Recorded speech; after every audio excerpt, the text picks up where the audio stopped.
Hello. Ni howdy, y'all. What's going on? Good evening and all that. Oh, excuse me, gang. I'm still kind of just getting my head around the day, okay? My sleep schedule's all fucked up now, but that's okay. I got a new mouse. So, if I'm struggling a little bit, it's just it's just because I'm not used to how this mouse handles, if you will. Okay. I had a new keyboard ordered as well. It's not getting here till this evening, so I couldn't install that, unfortunately. But yeah, Zephyr Hash, welcome. Says, oh no, Twitter has successfully distracted Wick from the actual issues again. God forbid we discuss some made-up evidence DOJ created against Abrego Garcia. New mouse, same shitty internet. Andrew Steele says, I like the title. Like, what? Hold on. Just because I'm talking about issues that you don't want to talk about doesn't mean my issues aren't actual issues. What? Like the DOJ fabricated evidence against Abrego Garcia? Link me to that. We'll cover it at some point. But I can't cover everything every day. I just don't stream long enough to do so. But I'm very interested in that information. Is the stream bugging out on anyone else's end? I don't know. No Cow Mike, nice to see you. No Cow Mike says, tell Zephyr he belongs in Twitch chat with his allies. Fair. Okala, nice. Hello. Zero Fucks, always a pleasure. Yeah, today we're going to be talking about a few things, because there are a few things that need to be discussed. Sulak says, we need you to cover everything every day. There's just not enough hours in the day, okay? And I don't got the energy for that shit. This is exhausting. I'll tell you this. Living as a politically aware individual today in Trump's America is exhausting because it's just a new assault on the fabric of our democracy literally every day.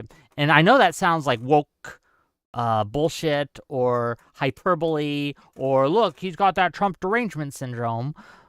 But we have a president of the United States who's actively using his administration to cover up the fact that he is in the Epstein files.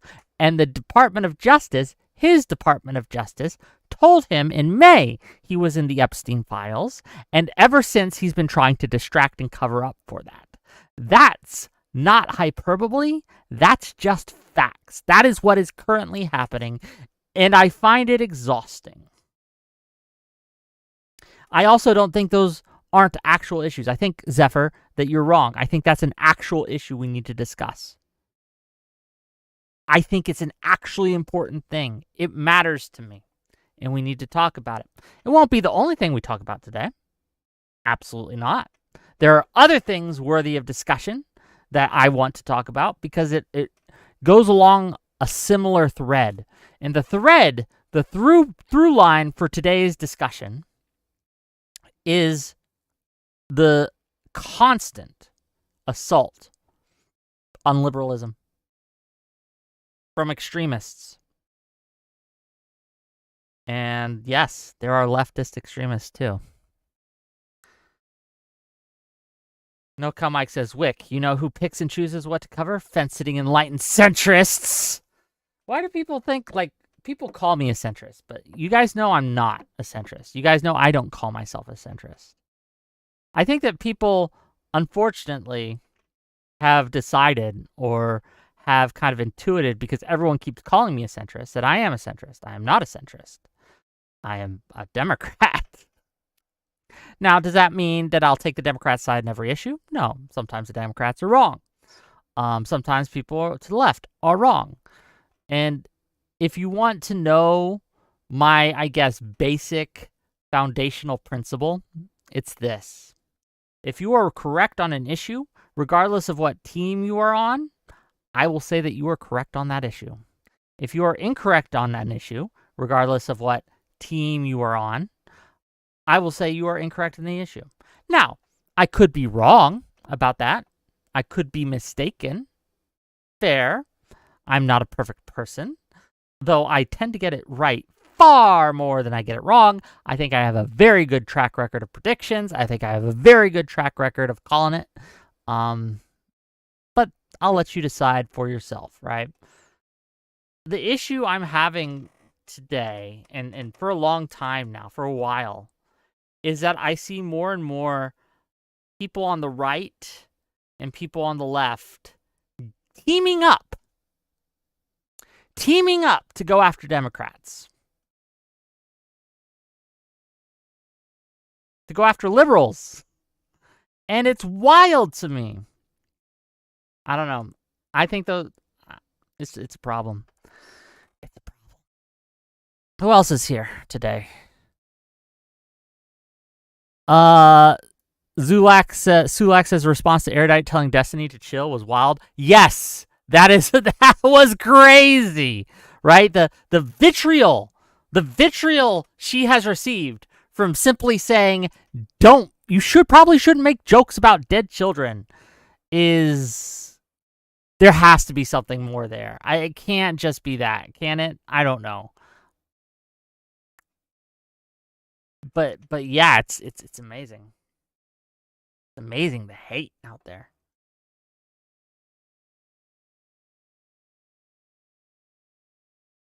No Cow Mike says, don't pass on covering Tulsi's disaster of oppressor today. Oh, yeah, we're going to talk about that, too. So apparently, Tulsi Gabbard went on a press conference today and trotted out the conspiracy theory that Obama was mastermind of the Russia hoax. You may remember the quote-unquote Russia hoax is a talking point that the GOP has trotted out again and again and again to try to discredit the Russia's influencing of our elections. So Gabbard recently released a report.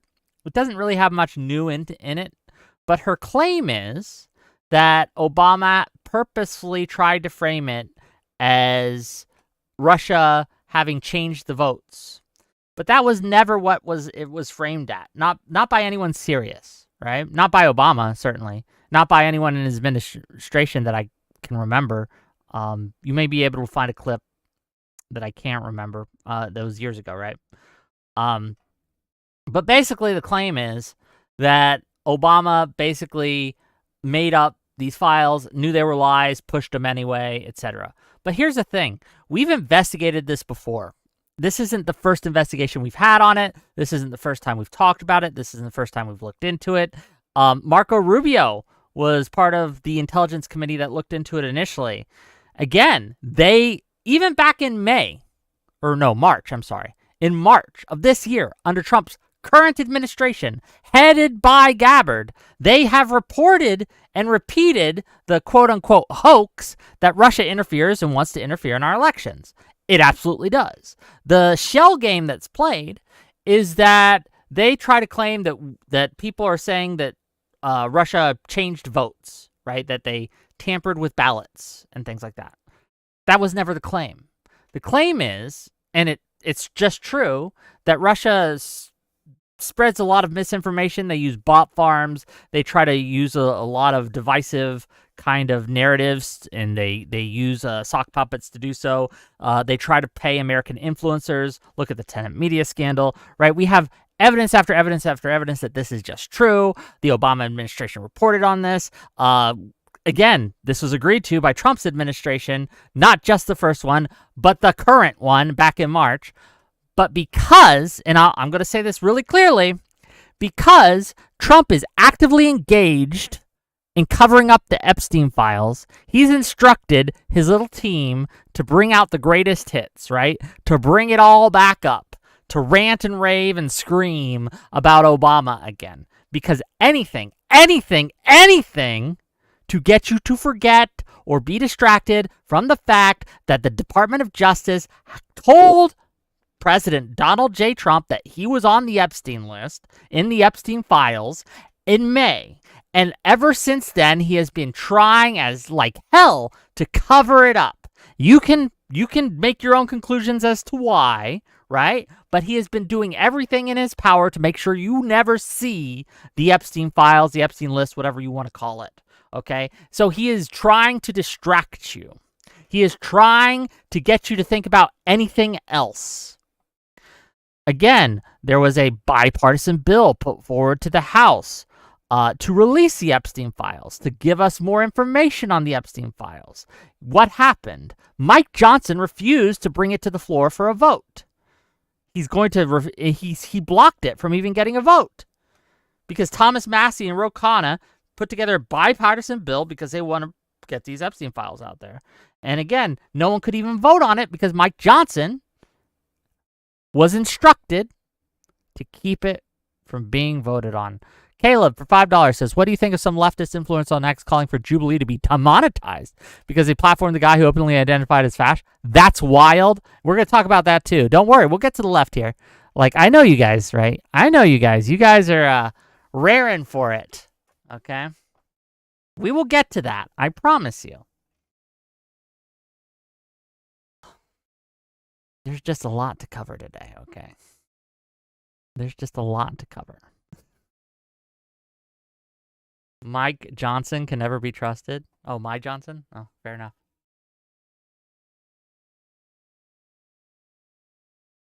Zero Fuck says, I was just thinking of the word Jubilee, but its actual definition. So, to touch on the Jubilee thing, no. Obviously, Jubilee shouldn't be demonetized because they host a show where people have views on that show, okay? That's retarded. And people need to stop doing retarded shit like that. Okay, when we talk about liberalism being assault on all sides, that's one of the sides that's being assaulted on, the side of free speech. If a platform for themselves has decided that they want to platform hard-hitting discussions with extreme viewpoints on different sides, that's their right, and then they should be allowed to do so, and they shouldn't be specifically targeted, harassed, or demonetized for doing so. There is value to this. There is value to this. Liberalism, I'll say this. Liberalism is if you follow liberalism, if you follow its precepts and tenets, okay, it is the strongest, most robust ideology out there. It is not only internally consistent, but it is able to combat many different threats that are thrown its way. It is only when we start to move away from liberal tenets and ideas. It's only when we start to engage in things like censorship and deplatforming and also exercising executive power and authority to shut down our enemies that we weaken liberalism. If we follow liberalism, it's robust and strong. When we go away from liberalism, our country gets weaker. It becomes less able to deal with actual threats. $2 from Zephyr Hash to say, are threats of violence allowed under free speech? Depends. Sometimes. Yes.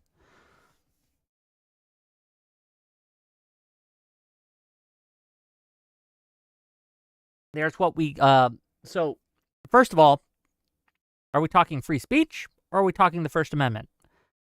They're not the same. So what do you mean when you say free speech? Are you talking about the concept of free speech or are you talking about the First Amendment?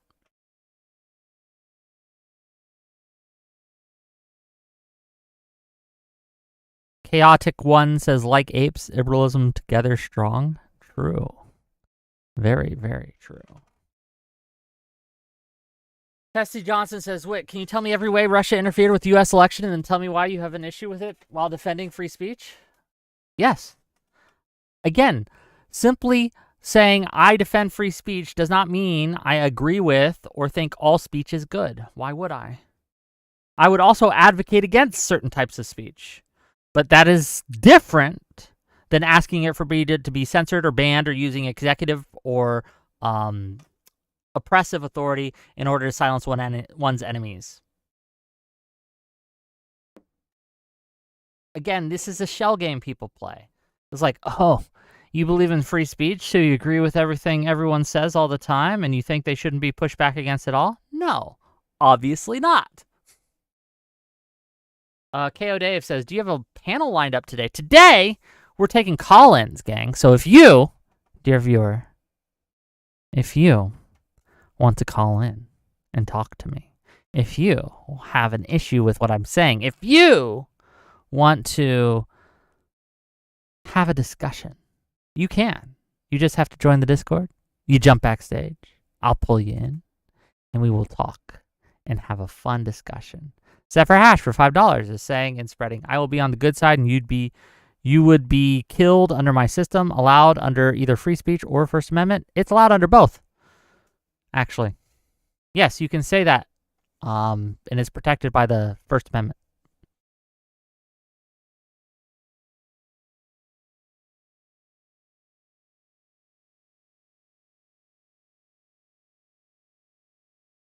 You were allowed to say, I will put all Republicans in concentration camps. If I'm elected, I will kill all Republicans. You can say that. You can't be jailed for it. And the First Amendment will protect you. And in fact, under the concept of free speech, I would like you to say that. I would like you to say that. Because then I know what you actually believe. I know what you actually stand for. You don't have to mask it up. You don't have to play games with it, right? I would rather people just tell me what they think. One of the things I find frustrating in this space is how many people will go mask on and couch their language as not to offend, or they don't want to get in trouble with either me or my audience or someone else. If you don't like me, tell me you don't like me. Just say it, right? Be upfront. Be honest. If someone wants to put all the Jews in a camp, I want them to feel comfortable enough to tell people that so that we can know who the Nazis are and that we know never to turn our back on those people, right? I want to know what the people around me actually believe so that I can act accordingly. I think that's very important. One of the problems with censorship culture, one of the problems with censorship in general, is it doesn't stop beliefs from being believed, right? The people who believe these things just don't disappear or go away, right? They still exist. They still try to influence people to their cause. They still try to implement their beliefs. Except now, it's harder to track them. It's harder to engage with it and actually refute it and combat it. And it's harder to know who actually believes these things because they've gone mask on and you can't really track it. It's much, much harder.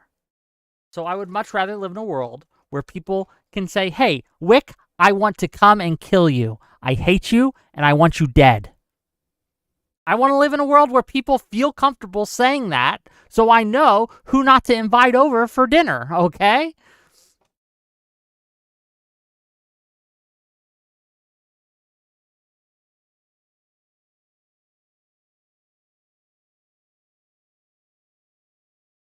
Night of Day says, I like you, Wick, but you don't care about New York City. Okay, but I are about the people from rural America? I don't understand that sentence, brother, the second part. Do I care about New York City? Not particularly. Should I? I mean, I don't, I would be sad if something bad happened to it. I don't know. I don't live there. Okay, we got a caller. Okay, we'll bring a caller in. And we will talk to our friend, our pal, Zephyr Hash. What's up, brother? You're live. You're muted on your end.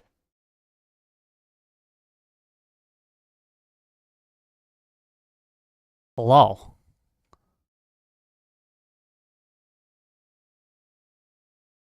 Uh-oh. Your audio ain't working if you're talking.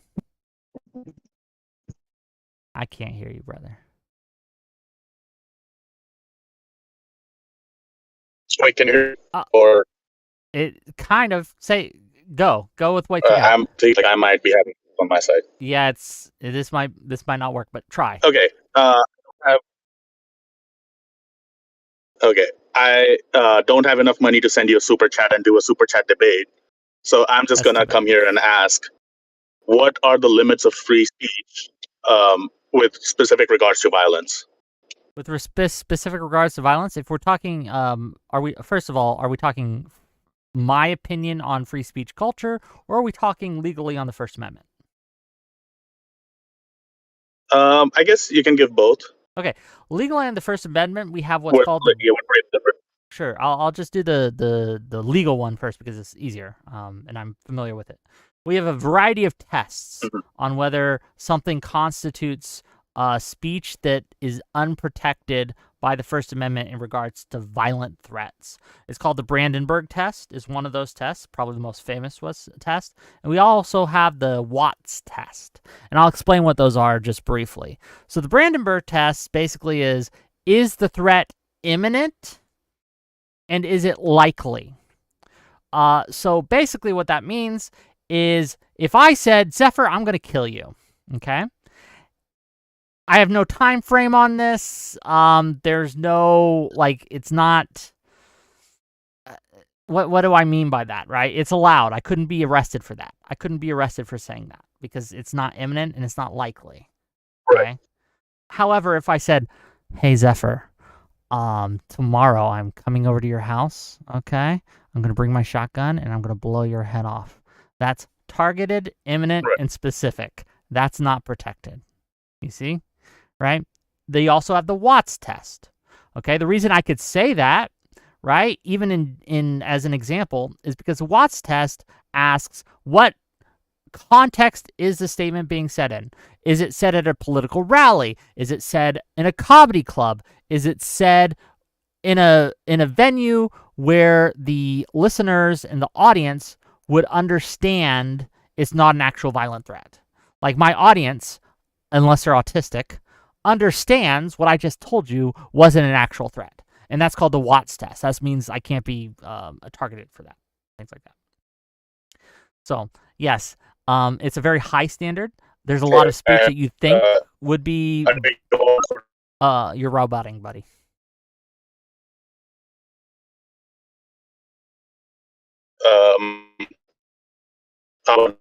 I can't understand you. Bro. Oh, no. Oh, no. Okay, I guess we'll have to do this another time, brother. But I hope I answered your question, at least on the first part. I'll see you later. That was frustrating. Couldn't understand what his responses were. So yeah, that's the first part of the answer, basically. The second part of the answer, as Testy wants me to answer, is what do I believe in regards should be allowed to violent threats in free speech? I tend to kind of agree with the First Amendment protections here. Do I think that some violent threats exceed a threshold where it should be acted upon because it implies imminent actual behavior? Yes, I do. And I think that the tests, such as the Watts test and the Brandenburg test, are good gauges for that. Frustratingly to many of you, that just means that almost no one saying stupid shit online passes those tests, right? None of them pass those tests for unprotected speech. Almost none of them. Okay. I don't allow it in my server, even if they don't, even the government won't prosecute you, because I think that my community specifically, I don't want people doing that shit. Now, interestingly enough, people have different standards for this. Sansel, for example, told people he wanted to throw all Republicans in a concentration camp. No one's calling for his no one on the left, at least, is calling for his deplatforming or saying he's crazy or saying he shouldn't do it. Because, I mean, they just, again, only care about it when it's against people they like. And this is most people, right? Most people only care about bad speech when it's against targets that they like. When someone is making fun of targets that they like, then they'll care. Then they'll trot this out, right? This, right? Harassment, threats, blah, blah, blah. But when it's against targets they don't like, they're like, yeah, fuck them.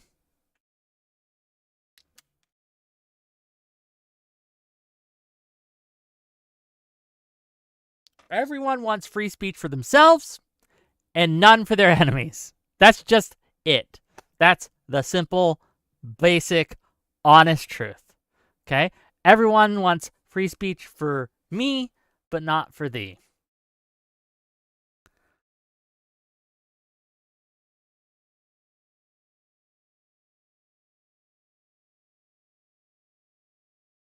Chance Weber says, you can't speak against my idols, most people. True. True. Okay, we have another caller. Let's bring him in. Hello, you're live. Howdy. Hey, what's up? Just had to pause the stream on my end. Yeah, honestly, there has been just a big issue with the whole like censorship within the South or just within areas where even if you like say jokes and stuff like that, it just gets heavily censored. Um, like there have been some disgusting jokes like as of late, like not just Destiny's, but also like the right wingers when that one dude got stabbed by the one black homeless dude. Mm-hmm. In front of his girlfriend. And I thought, wow, those are disgusting. But you know, you have the right to say it. They do. Yeah. And well, when we say right to say it, like, and don't get it twisted. Just because I think that the government shouldn't come after you, or you shouldn't be deplatformed for these things, does not mean what I think you said was good or that you should say it. Just because you can say a thing doesn't mean you should say a thing, right? No, regardless of any government intervention, whether or not you have any, there will always be consequences, whether they be social or physical. Someone might start a fight with you over something you said because they found it offensive, or they just might like not invite you to the barbecue anymore because they think you're just a terrible person. And that's perfectly within their right too. True. And that's fine, right? That's how free speech works. Freedom of association is part of free speech. If I don't want someone on my show because they insulted my hair, okay, and my baldingness, that's my right to do so. Now, personally, I would advocate that you try to allow as many detractors and as many people who are critical of you in as you can, because that's how you get better. I really do believe that.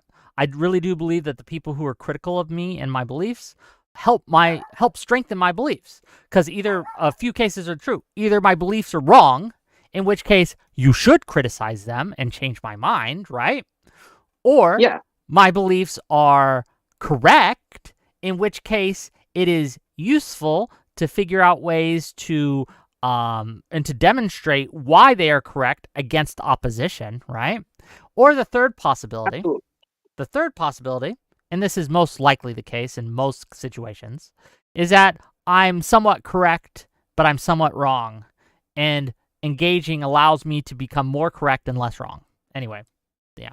That's what dialectic is all about, getting the key details correct and all that. And like that's like two of liberalism's biggest strengths to me are the freedom to associate. So if you just don't want to associate with someone because of their beliefs, you're perfectly within your right to. And then just the freedom of expression. You're more than free to just express yourself how you feel fit. And then that way it helps you discern yourself from the people you want to associate with, and vice versa. I agree completely. You're preaching to the choir, buddy. $10 from Zephyr Hash. And let me get some money real quick to say, we'll catch up later. Wi-Fi's bugging. Essential point for me was that the video should be demonetized because of threats of violence, but state shouldn't prosecute the guy. I disagree with you, Zephyr Hash. I don't think they should demonetize the Jubilee video, but we could talk about it when your Wi-Fi's agree. I do agree with you on that point, but if it's within their terms of services that they don't allow violent speech or stuff like that, and that they will demonetize it, sure, fine. If they do it across the board, but Twitch themselves are definitely not going to do that. I mean, look at Hamas Piker over there. That's the problem with these guidelines. Twitch is famously bad at it, but YouTube isn't good at it, right? There's plenty of speech out there that YouTube doesn't demonetize. That falls against, technically, under certain lenses, their views. One of the things that the companies make these terms of services vague for is so it gives them flexibility to, if it's going to cost them money, to just say, oh, it violated the terms of service, and we're gonna cancel you. Yeah. And so they make it very not vague. So much for any right? real. Yeah, it's not for any real moral standing. It's really just, oh, the advertisers don't like this. We have to get rid of it. Pretty much. That the bottom line, baby. That's what makes the world go round, unfortunately. And there's no principled stance here. Night of Day says, I don't make fun of Wick's looks because he plays Sisters of Battle, and that's a cry for help. You aren't wrong. Help. Okay. You aren't wrong. But no, I generally agree with you, man. Yeah, you're just correct. And there you are. Anything else? I spend too much time thinking about it, I guess. No, that's not true. It's okay. You should think about it more because it's here. I'll say this before I let you go. There are 3 main waves of assault against liberalism, and an overly censorious culture is one of those waves of assault. It would what I would consider the first wave of assault. Right? It's what initially was brought up by people and is always trotted out, usually on the first. If you want to attack a liberal principle, you generally do it through censorship, and that's usually the first step you do.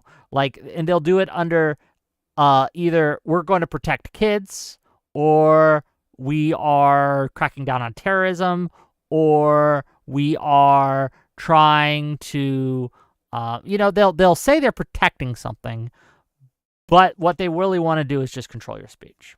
And that is one of the waves of assault. But we're going to talk about all 3 waves today, but it's good that we're talking about this one. I would say definitely the biggest example of that first wave was the No Mercy drama. If you know anything about that. No Mercy drama? No, I don't. Tell me.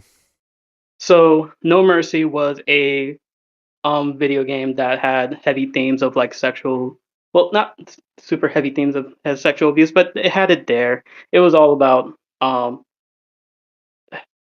mainly, there was a lot of stuff in there, sexual abuse, like taking your mom, taking your best friend's mom, turning them both into drug addicts and shit like that. But both the left and the right kept making up shit about it, saying, "Oh, you force this mother to give birth to a baby and then kill it in front of her." And it's like, no, that's not it at all. Well, it's a video game, right? Yeah, it's a video game. There's rape simulation and stuff like that. Don't play it. But yeah, if you don't like it, don't play it. You don't have to buy the game. You can just not. Yeah, but the problem was that both the radicals on the left and the right both obviously converged on this one point that, oh, we must protect these sensibilities. Oh, we must protect the children. It's like, no. Well, Steam is not a place for kids. Just don't let your kids buy that game. Yeah. I don't know. Anyway, no, I mean you're correct. People want the government to do things for them that they can do themselves. If my speech offends you, if people are watching my show and they don't like who I have on, or they don't like what I'm saying and they think it's actually reprehensible, you can turn the channel. Okay? You can turn it off. You can go watch something else, and you'll be happier that way, right? You'll be better off that way, honestly, and I encourage you to do so. Yeah, don't be a gaylord bitching to people because you don't like what you see. Yeah, but here's the problem is people don't want to stop at just that. The whole thing of the whole concept of I don't like it, and because I don't like it, no one else can like it too. It's this kind of entitlement culture, but it's not exactly that, right? But it's a control. It's a method of control, and they want to control you, and they want to control what you say and what you don't say. So yeah. Anyway, exactly. I will let you go, and thanks for calling in, brother. No worries. Thanks for having me. Yeah, and if you, dear viewer, want to call in, you absolutely may. Okay, just jump into that Discord, click those rules, accept my rules, right? Click on the face emoji, and then jump backstage, and I'll pull you in, and we'll have a great discussion about these things. Okay, so that's the first wave, gang. Okay, that's the first wave that they try to get. There are 2 more major assault waves on liberalism right now. One coming from the left, but I would say the more important one, right? The more major one right now is coming from the right.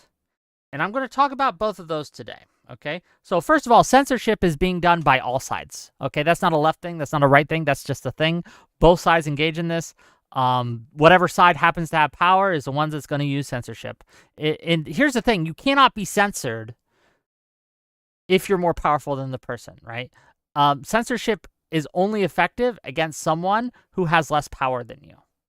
It's by nature punching down. Okay. You cannot censor someone unless you have power over them. You just can't. Okay, which one do you guys want to discuss first? The left stuff or the right stuff? Where are we going?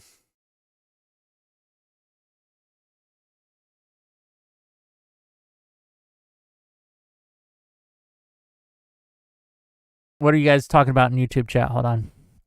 Caleb says, should YouTube demonetize true crime channels that simply play body cam footage and interrogation footage of a murderer? Oh, are you arguing with chatters? Yeah. I mean, obviously not. Should books be banned because they preach, they have information in them that you don't like? No. Should we stop reporting, or not reporting, should we stop having books about World War II that describe the atrocities against the Jewish people? Should we stop having those in our bookstores because they portray Nazi stuff? Absolutely not. And just like in this Jubilee thing, you guys are going to get me distracted on this Jubilee thing, okay? You guys are very successful at distracting me on this Jubilee thing because it matters, right? But yeah, absolutely not. No, under no circumstances should you deplatform or demonetize Jubilee or that video because they had people on who were Nazis. You shouldn't do it. It's important that we know what they say, so we know how to combat it. The left grew weak. The left grew weak because instead of challenging their enemies and challenging their ideas, they started to just censor them. And so we forgot how to answer basic conceptual questions. And this has been a disservice to us. KO Dave says, I want to know that these people are out there. Yes, absolutely. We can't be ostriches and bury our heads in the sand. The danger ain't going to go away. We need to be... If you don't like the Jubilee video, good. Consider it a wake-up call, okay? Consider it a wake-up call that there are people out there every day that have those views. You should be thanking Jubilee for letting you know, okay? Let's bring on the next caller, okay? Give me a second. Hello, Audacity. Hey, buddy. What's up, brother? So what direction is this conversation going in? Who censored who? The Jubilee, they got demonetized or whatever because of that? Well, people are calling. I don't think it has been demonetized. I think people are calling for it to be demonetized. At least that's what I'm being told. Ugh. I don't think, I honestly think that's I would fight But against who's making the call? I mean, Who's YouTube would make the call. No. ultimately. Like who's calling for the censorship right now? Because there's no way it's really the right wing people. I can't imagine. Well, there's not a lot in of this prolific case. people on the No, left. not in this case, because it's the right wing people that they want censored, right? Yeah, but I can't imagine it's a lot of prolific people on the left doing it either. Well, So Zephyr they're Hash says, gonna I mean, follow up. it's Zephyr Hash's position, and I'll just read his position in chat. He says, by the way, my position is demonetize a video just so they don't profit from platforming fascists. I am perfectly open to hearing and challenging them. That's his What? position. But that is a form of censorship. You guys I understand mean, that, right? it's a form of not necessarily censorship, but taking away the monetization, taking away any It's a kind punishment of for ideas. And that's, I mean... yeah, but you're essentially trying to. Sorry, I'm outside digging a hole. Fucking got a whole bunch of equipment going on. Why are you But no, digging it's a hole? it's just you're just pulling the reward away. It's a method of de-incentivizing that kind of conversation. Which I can get that argument. Yeah, it's not government But that's censorship. not necessarily a good move. I agree, William. It's not government censorship, but government censorship isn't... Well, government censorship is worse than normal censorship. I'll grant you that. Yeah. It's not the only censorship that matters, and it's not the only censorship that's bad.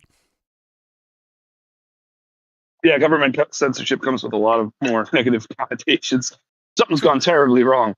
But even more so, like just demonetizing I could see a logic line where it's like, all right, well, we want to disincentivize this kind of speech, but if it's going to be disincentivizing Jubilee because they had self-proclaimed, which I saw the clip more like a heat of the moment, middle finger to try to pop a middle finger to Mehdi Hassan.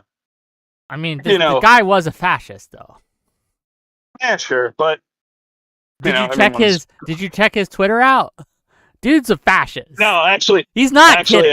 He was. I got censored from Twitter. I can't get back in.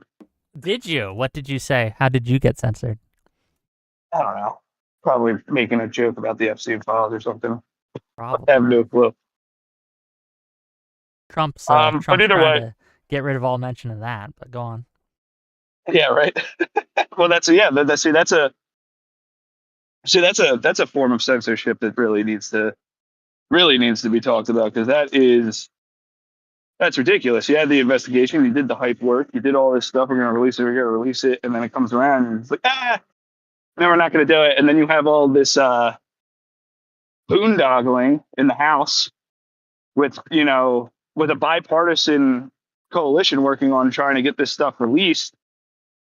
And where's the accountability for that? Like, that's the kind of censorship I'm worried about. Is like, okay, well, Mike Johnson just gets to be like, yeah, we're taking a vacation, see you later, and that stuff doesn't ever get released. And that all that stuff, yeah, and then all that stuff just doesn't progress forward. When really this is an issue that is dividing a lot of people. It's a huge social issue. It's a midterms issue. So people want to know, exactly, and they want to know if they can't be told what's on the list. And look, I'll grant you, there might be good reason to not release the list, but the reasons we are being given are not good reasons. They're distractions, and they're obfuscations, and they're whataboutisms. None of the arguments that were made by that Misfit Patriot guy on my show Monday, none of that was compelling to me at all. It felt like mental gymnastics writ large. It just, and this Obama stuff, okay? I watched the presser, a little bit of it. I watched the questions after.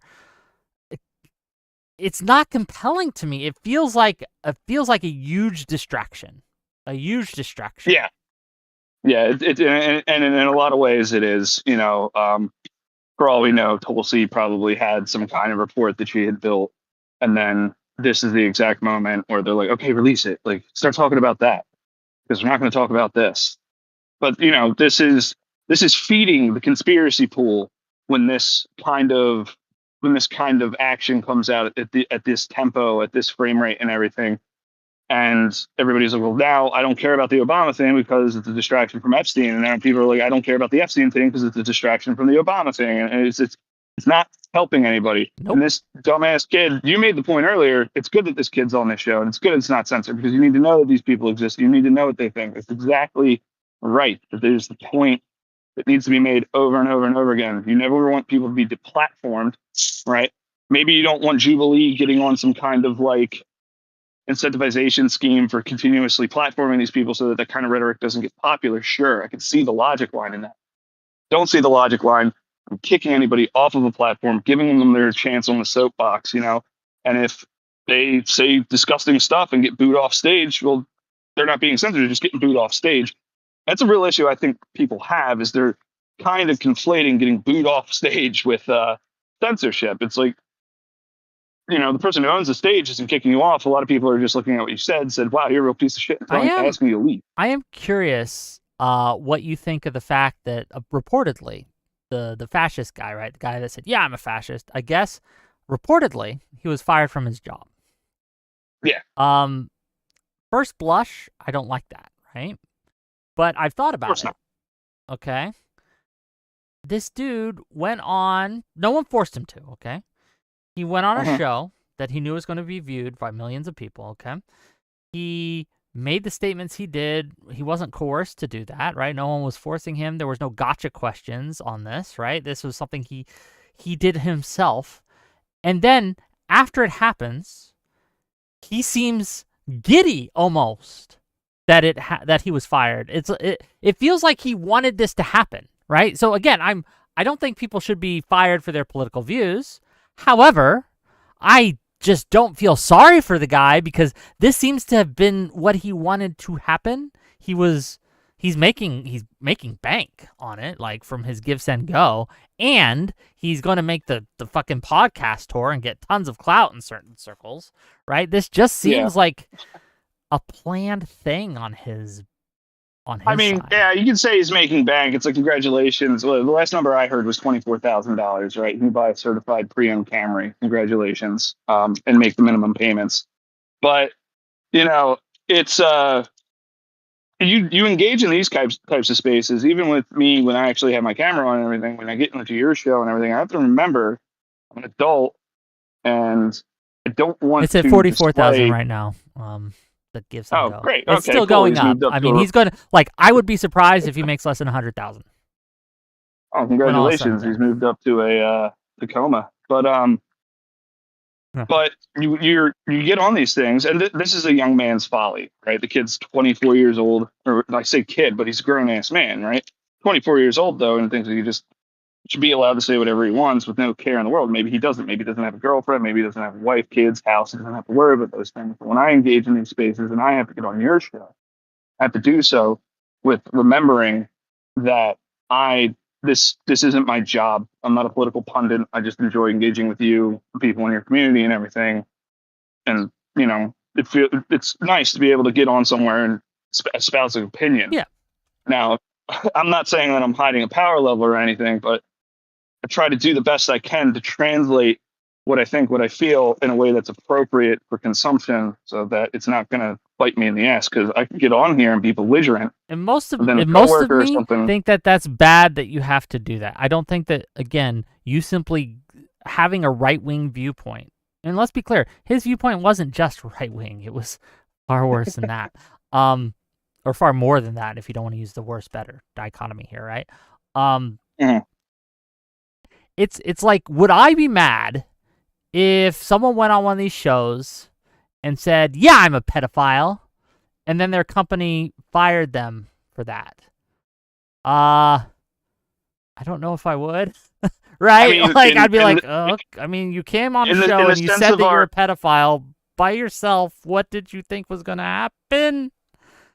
I don't know. Yeah, exactly. And that's the thing. A lot of people get on the internet and they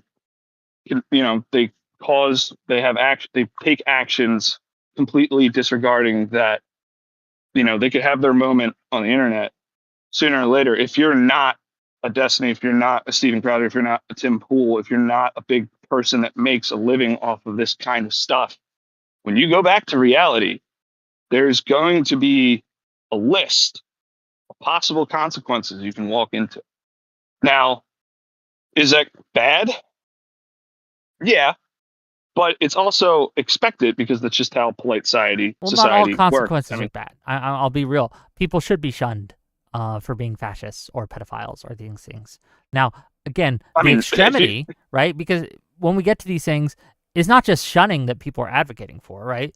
Like, they're advocating that they'll punch a Nazi. You hear that all the time, right? I would never advocate for violence against this man, right? Nothing he did deserved violence.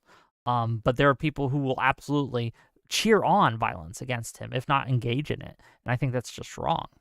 And so it's proportionality. That goes back to your whole point of who's in power controls which way the censorship starts flowing. So, the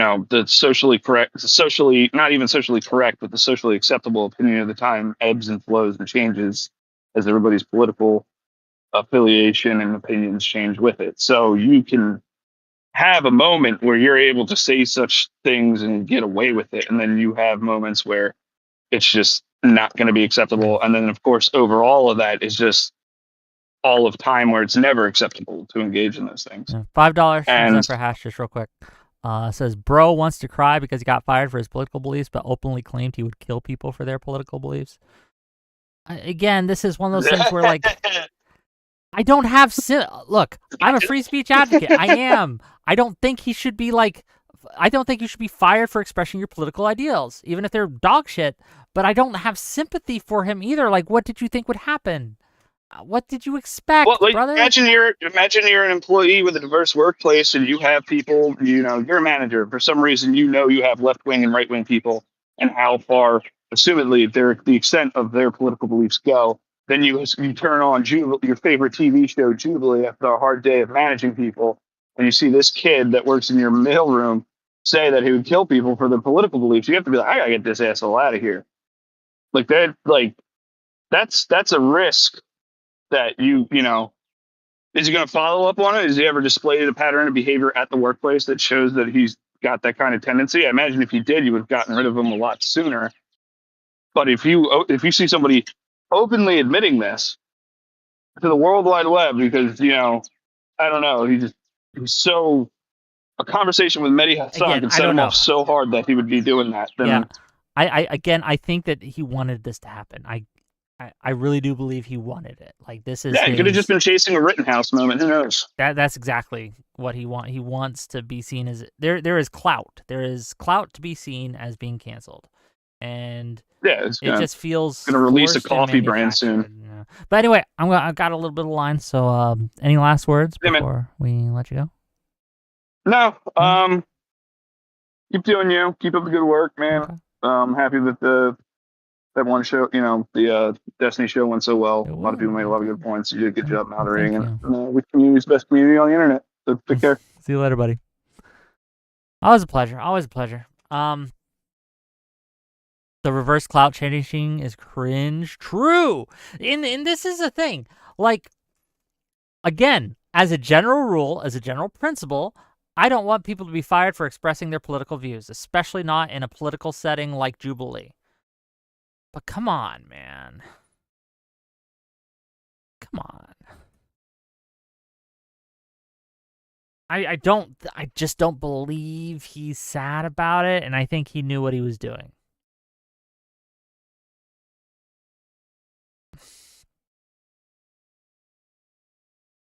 I don't know. I don't know what else to say about that. Before I bring KO Dave here in a second, and I see you guys. I see you guys waiting backstage, right? Don't worry, I'll get to you. Can we talk a little bit about the OMNICAUSE and how that's destroying us? We talked about the Epstein file stuff. We did. We went over that. We talked about the Jubilee stuff. We went over that. There's another thing that's been bothering me of late. The OMNICAUSE. Okay, Dave. I'll tell you. Oh, there is. Oh, I know this is scatterbrained. But there is one more thing I wanted to bring up. It's not the OMNICAUSE. You know what? I'll bring that up later. We'll talk about the OMNICAUSE first, okay? What is the OMNICAUSE? What is the OMNICAUSE? The OMNICAUSE is the idea that everything has to be subservient to a single overarching cause. Free Palestine is feminism. I'll try to think of, the LGBTQ rights and Palestinian rights are the same, and you need to protect them all at the same time, right? Just as vociferously. And if you talk about one, you're really talking about them all. It's the OMNICAUSE, the one cause to rule them all, like in the Lord of the Rings, okay? That binds everything together. And in today's political culture, that cause is Palestine, Israel and Palestine.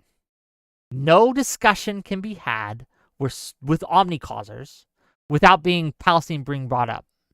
You can't be discussed any other issue, because whatever issue you're talking about, did you know there's a genocide in Gaza?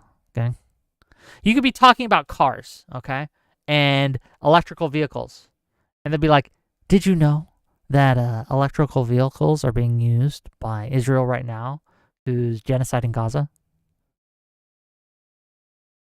It's impossible to do anything or discuss any of these discrete problems because people will force you to talk about their OMNICAUSE.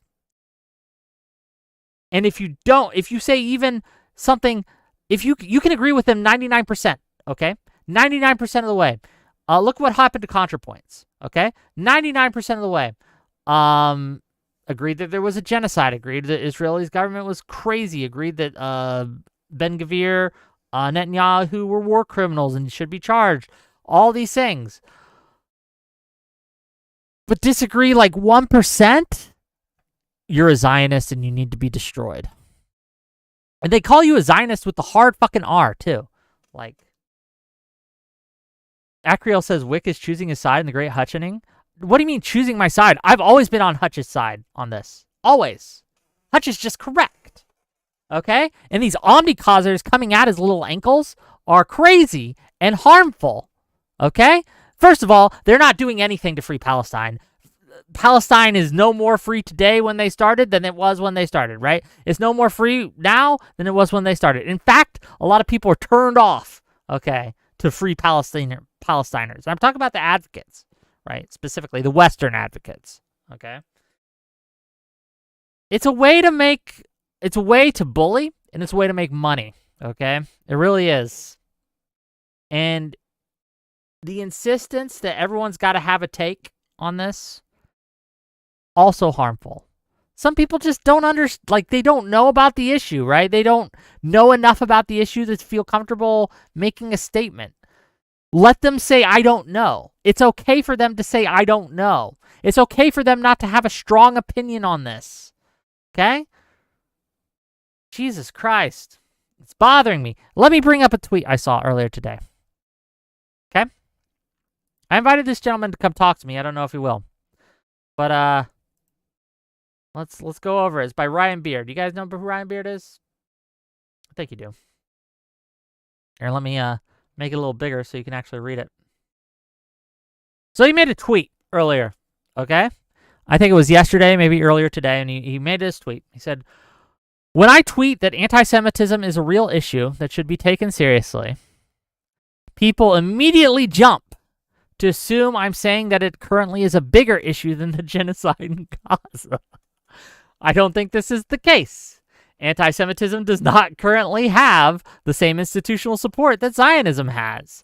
Anti-Semites are not currently genociding Jews in the same way that Israel is genociding Palestinians. However, if the U.S. government continues moving further right than Trump, it absolutely could turn anti-Semitic very quickly. Before the Nazis came to power, people also didn't see them as a real threat. I don't think it's a crazy take to say that we should care about both neo-Nazi anti-Semitism and Zionism. It doesn't take anything away from standing against the genocide in Gaza. To say that being anti-Semitic is bad. Let's dissect what happened here. Let's talk about what happened here. So he makes a tweet that anti-Semitism is bad. Okay, pretty generic tweet. Nothing wrong with it. Do you guys not see the problem here? That he feels he needs to apologize for that tweet? That the reaction he got was so acidic that for saying that anti-Semitism is bad, he now feels the need to apologize to the omnicausers. Do you not see the insidious nature of this threat to liberalism? Because the omnicauser is the second wave, right? That's the other, the leftist wave currently that's coming at us, liberal values and things like that. You cannot say a single thing outside of the cause, the omnicause, or you will be destroyed, or you will be forced to make these cringe-ass apology tweets. Okay? You'll be pressured into it. And they will destroy you if they can. Look at the people like Bad Empanada doxing people, right? That, again, look at what has happened to Ethan Klein, right? It's insane. It's insane. I think he's wrong, though. And to be clear, in him saying that, I think that for him, in the West, it is a bigger issue than the genocide in Gaza. Because look, again, you can't even talk about anti-Semitism without getting attacked. You can't. That's just shows the rot in our culture. The absolute state of stage 5 fucking metastasized cancer that has permeated certain parts of our culture, okay? That you can't even say, it's not okay to hate Jews without people coming into you and giving you shit for it. On the left. I'm talking from the left, okay? It bothers me, gang. It bothers me. And it's, again, a real problem. Nair says Hutch did good in his talk with History Speaks on Israel-Palestine. I think he did good, yeah. Mori Momento says he is a large viewer in the BreadTube world that has helped to create these very people attacking him. Oh, yeah, Ryan Beard, absolutely. They will eat you, okay? There's no loyalty there. There's, again, if you don't toe the line, you'll be destroyed. That's anti-liberal, okay? That is a problem. It has, and again, these people do not care about beating Trump, okay? Because that's secondary to their goal, okay? In fact, many of these people, not all, but many of these people wanted Trump to win because, well, for a few reasons. A few of them thought that Trump would be better on Israel and Gaza and felt that he would stop Israel, where Biden wouldn't. They were fools, okay? They were uninformed.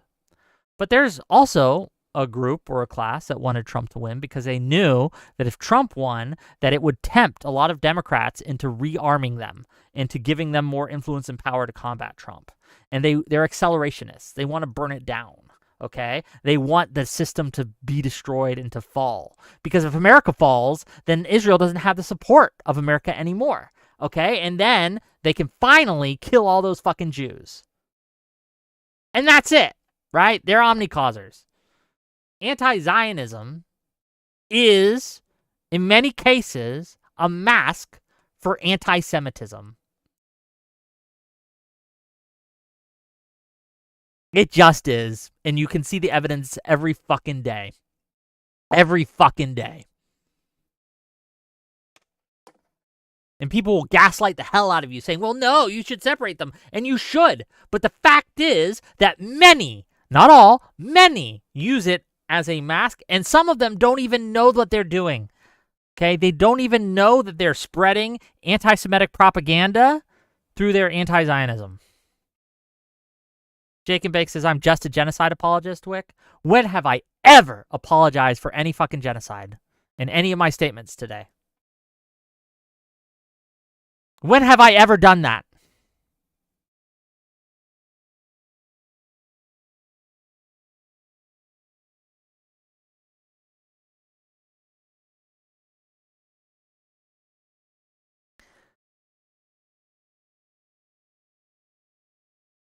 I don't understand, right? Like, again, if I criticize these people at all, you criticize me, you must be for genocide. Fuck off. Fuck off. You're the reason why you're the reason why we can't have any serious discussion on this. You're the reason why we can't, Israel will reign for fucking ever, okay? Because you are more concerned about personal power and feelings than getting shit done. Effectiveness should be your goal. If you think that genocide is actually occurring, and that's your belief, then you should be doing whatever is in your power to stop that. And part of doing that is to just not drive away every single person that's only 90% with you. It's not throwing red paint on AOC of all fucking people, right? Of all fucking people, AOC, right? Accusing her of being a Zionist, of being pro-genocide, and throwing paint on her offices.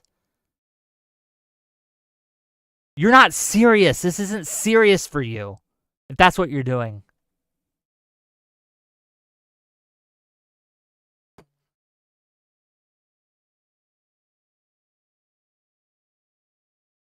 It's not, again, I don't know what to tell you.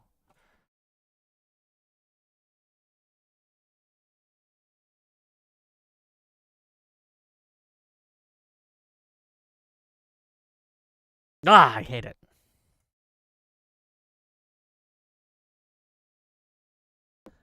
$20 for no step on Snick. Wick has officially been one guide. Yeah, I get it one guide a lot. Look, if you can... I get distracted easily. It's a flaw. Let's bring on... KO Dave's been waiting patiently. Let's bring him on. Do a little combo breaker here. Hello, you're live. Hello. What's up? Can you hear me? I love the figures in the background, man. Yeah, they were my Transformers. Yeah. I'm really excited to see where this call is going. Go ahead, please. What do you got for me? Well, I was originally wanting to talk about fascism in that Jubilee video, but I'm also perfectly happy to commiserate with you about the whole anti-zionism bullshit. Well, what because would you it's like to fucking talk nuts. about? This is your call. This is your time Yeah. to shine. You can talk about either of those things or a secret third thing. Well, I don't have a secret third thing, I'm afraid. That would have been fun. Well, actually, technically I do. They're all behind me. They're my Transformers, but that's probably not going to be entertaining to your audience. Do you have a red alert? Do I have a red alert? Yeah. Are you thinking of that from Armada? Dylan Bowser's asking. I don't know what this means. Dylan I'm not a Bowser's Transformer asking. guy. I have a red alert from the G1 show. If that's the red alert he's thinking of. If he's thinking of the red alert from the Armada show back in 2005, I don't have that. No. Anyways, red yes. alert. You mean Command and Conquer was my thought, but I don't know. No, it's a character from Transformers. Fair enough. Yeah. Okay. Go ahead. I wanted to ask something because when that guy who got fired, right? And for the record, Are we talking about that Jubilee guy? Yes, the Okay. Jubilee guy who came out as a fascist in the middle of his debate with Mehdi Hassan, that was an insane moment. It gave me chills not because he just came out and said it, and not because he like friggin' giggled like the Green Goblin, like that was a Green Goblin giggle that he gave, but because of all the applause that he got from those other 19 idiots. That was scary. But I think that, well, first off, I think that him getting fired was actually really based. I think that firing fascists is probably a good thing. I don't want them to have employment. But I was just wondering, so you were talking about how censorship, even like censoring fascists like that, like people were talking about the Jubilee video being demonetized is not a good thing. And I agree with you. I agree that we shouldn't be just up and censoring these people because we do need to know who they are and where they are. And you know, we need to know these things so we can fight them effectively. Yes. And again, as you said, the moment of the other people clapping at his statement, that is absolutely something that we need to be aware of. We need to be aware that while that the word fascist might be a dirty word in our circles, and in most circles, in certain circles, it's praised. In certain circles, that's calling yourself a fascist will get you people to be like, based. Okay? Yeah, that's the scary part. Yeah, $10 from Lawson Harrison to say if that guy worked for me as a roofer, I wouldn't fire him. I'd make him work with the Mexicans. True. Fair enough. Okay, I mean that's fair. So what I'm wondering, Wick, is so we don't just like up and out and censor these people because of course then you know they put the mask on and you lose track of them, which I think is partly what was going on in the 90s, if I'm being honest. Well, fair enough. We talk the history of it. Like I would say that it happened a lot during the 2010s and 2000s more than the 90s. But well, I'm wondering like what's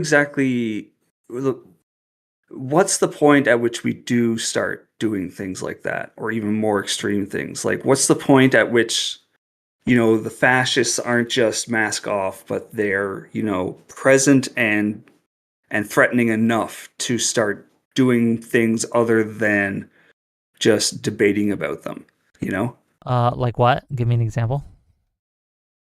Like some I'm not saying violence, first off. I'm saying like more it's hard to It sounds like you're saying violence. Yeah, I know, right? It does sound like that, right? Because there at which some I point, again, my people mistake me. Okay, I abhor violence. I think violence yeah, is terrible. However, I think there is, unfortunately, times where violence is necessary.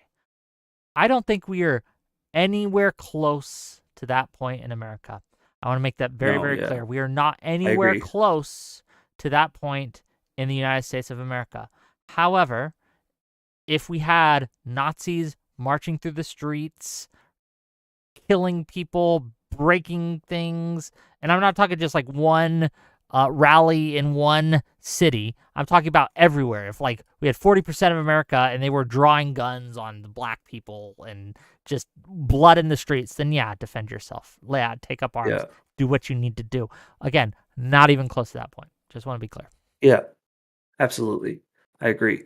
So it's kind of like there's like a gray area here in between just not censoring them and being violent about it, and I think it's a pretty big gray area. Um, Obviously, we need to talk about it, and we need to try to, educate people about it. Um, and we need to be effective in publicly in publicly labeling these people, right? And being like, He like, labeled himself. He did us. He did us yeah, a big favor, and he just called himself a he did. fascist. And so, fair enough. Yeah, but The it's shoe not fits. it's not just about calling them fascists. It's about like I think it's about ringing the five alarm fire, right? I think it's about not just saying, "Hey, there's fascists among us," but also, "Hey, there's fascists among us, and this should terrify you," right? Yeah. And this should be, this should be the moment when the liberal society stands up and together says no, I think no to that fascism. the Jubilee video, one of the benefits of them doing this, and why I thank them for doing this, is because it did provide, not because, as you said, it wasn't just him saying he was a Nazi, but the people clapping for him, right? The people Right. Yeah. cheering him on, calling him based for saying that. That, again, needs to wake people up that there is a segment of the population who not just doesn't see fascism or Nazism as bad, but who actively thinks it's better than what we have and want it to be a thing. And Yeah. these are a lot of people on the right are like this, but I would tell you, there's some on the left who are accelerationists who want this too. They want the fight Yes. so that they can fight and win and destroy liberalism, overthrow liberalism, and put on their own little order, right? Yeah. And So, I know and it should that scare you. You should be scared. Like I don't want to chill things too much, but you should be worried about this. This should actively worry you. it actively worries me, that's for Good. sure, and I agree it should actively worry everyone. I know what was the argument? No, I can't remember. There was someone who gave an argument and I can't remember the argument, so I'm not going to give it because I would misrepresent it. Sorry. Okay. But yeah, like that, I think this does tie in nicely to the commiseration about the whole omni. The What'd you call it OMNICAUSE? again? Yeah. The omnicause. OMNICAUSE. Yeah. Oh my god, that's a pretty good word for it, really. Like the Not my term, encompassing, unfortunately. I didn't coin the it. all So. encompassing purity test, right? Yes. That is, you're right. It's accelerationist, and it's not only does it not help the Palestinian people, I think it actively harms them. I agree. Yeah. And it's not for, yeah. Okay. Yeah, it's not good. Sorry, I was losing my train of thought there. It's true. It's not. I agree. Yeah. Dave, KO Dave, Yes. thank you for calling in. It was wonderful to see Yes. your Transformers. We're going to let you go. Yes, I can show them off whenever someone wants, but Beautiful. that's probably not going to happen. Check it out, gang. Yes, if you good want to talking see to you. KO Dave's Transformers, he's in my Discord, so just ping him or something. I'll see you later, buddy. Yeah. Bye. Yeah, like, I get asked this on occasion, like, what's my line? I don't have a... Look, I know it when I see it, frankly. I know it when I see it, and we're not even close to there. But there is, again, there are people who want it to be there because they hate the enemy. They hate the other side. They hate the other side more than they love their freedoms, okay? And MAGA is falling for this left, right, and center, right? They're absolutely, they hate immigrants. They hate the other more than they love their personal freedoms. And unfortunately, it's going to bite us all in the ass. They are crafting legislation. They are putting out executive orders. They are setting norms and standards that are absolutely going to be used against them in the future. But they don't care if they can hurt their enemies today. Would I castle doctrine ICE? Like shoot them if they come in my home? Honestly, probably not, because I'd lose that fight, frankly. There's just more of them than there are of me. I don't know. Like, again, what's my line? I know it when I see it, but I vociferously push back against anyone saying we are anywhere near that line, because I don't think we are. I absolutely don't think we are. I think that, like, people want to fight. Here, I'll bring this up because this kind of relates. And I see you, Kingfish. I'll get you in here in a second. But I wanna bring this up because I think it's important. There was a tweet done by maybe you guys remember them from last year. Do you guys remember Food Shops? Do you know who she is? You remember Food Shops from last year? Okay. She's back, I guess. And recently, Asmongold tweeted out or did a show, and he revealed his father has cancer. Okay, father has cancer. It's really sad. I don't know if it's I don't know what the details, like how far along it is. It's just bad. I made a sympathy tweet, right? Because I know I've known people who suffered from cancer. I've known people who've died from cancer. It's a monster. Cancer's a dragon. Cancer's you don't play with that shit. It'll fuck you up. I made a pretty anodyne tweet, right? Hope his dad can beat it. Cancer is a monster. No one deserves to suffer from it. Simple tweet. Okay. Pretty anodyne, pretty normie. Nothing wrong with this. You'd think. You'd think. There are other people with other takes, though. Okay. And here's one of those people with another take. Tough luck, bro. Maybe don't support a candidate that wants to take away cancer research funding. Hope you got that will ready when he dies.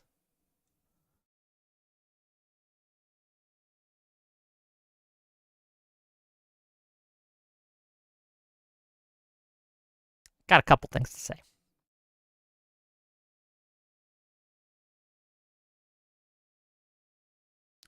Why are you such a little evil pissant of a person? If that's the first thing you do, okay? Someone's dad, not even them, okay? Their dad, their family gets cancer. And you use it a way to make a political dunk? Fuck off. You're just an evil little shit. You're just an evil little shit. That's it. That's all you are. That's not based. What if it was his kid? What if it was Asmongold's kid that got cancer? Would you still think that's based? That's cool. Ha ha ha. Let's use it as a dunk. Their kid has cancer. Let's use it as a weapon to attack them. Have you lost your humanity? Have you lost your humanity? Like, seriously, have you lost your humanity? Why are you acting like MAGA right now?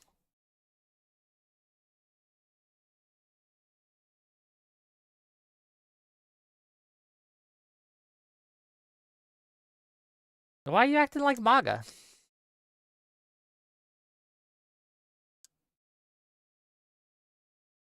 And second of all, my second point is you won't win like this. You're doing Asmongold a fucking favor. Okay? He's going to use that against you to win every single conversation he ever has with you. Okay? And it's going to be used as a weaponized it's going to be used and weaponized by MAGA to make sure that anyone you want to win loses and that they will win. You've just given them a bullet. You've helped them. You've aided and abetted the enemy, if you consider MAGA an enemy, which I'm not sure you do if you're making a statement like that, frankly.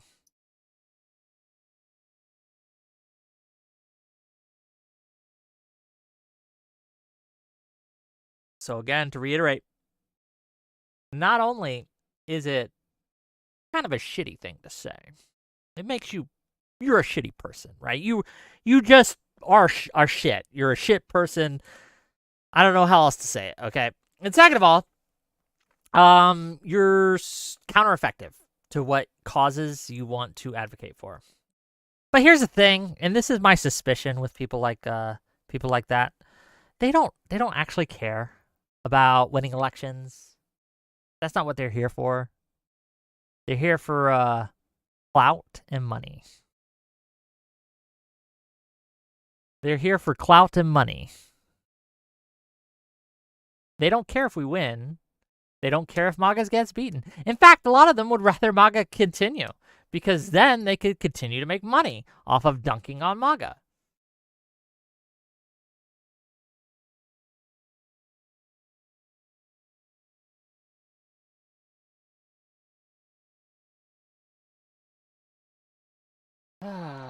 And this is what we're dealing with, okay? Not only are people like me who actually want to effect political change and stop the atrocities and the dismantling of our country by MAGA, we got to deal with MAGA who's dismantling our country, right? Which is a problem, which we got to stop. We got to stop the people who are actively egging them on and helping them with tweets like that, who are assisting them in the process, who are making it harder and harder to differentiate between MAGA and the other side, because honestly, if you saw that tweet in any other context, it could be a MAGA tweet. It could be there's an old game people used to play, SJW or Stormfront. And the game was this. You would take a statement and you would remove identifiers. So you would remove the specific person that's being talked about. And then you'd have to guess. Did someone who was a social justice warrior say this? Or did someone from Stormfront, the neo-Nazi group, say this? The white supremacist group say this? And it was a funny game because it revealed they're saying the same goddamn thing. It's just about different groups, right? If you cheered that on right there as based, you don't get to criticize MAGA for talking about immigrants and saying, your wife got taken by ICE, well, you deserved it. You don't get to criticize that because you're doing the same thing. You don't get to criticize it. No one takes you seriously anymore. When you do, you've lost that ability. We just laugh at you. Like, oh, look at that hypocrite. And then we move on.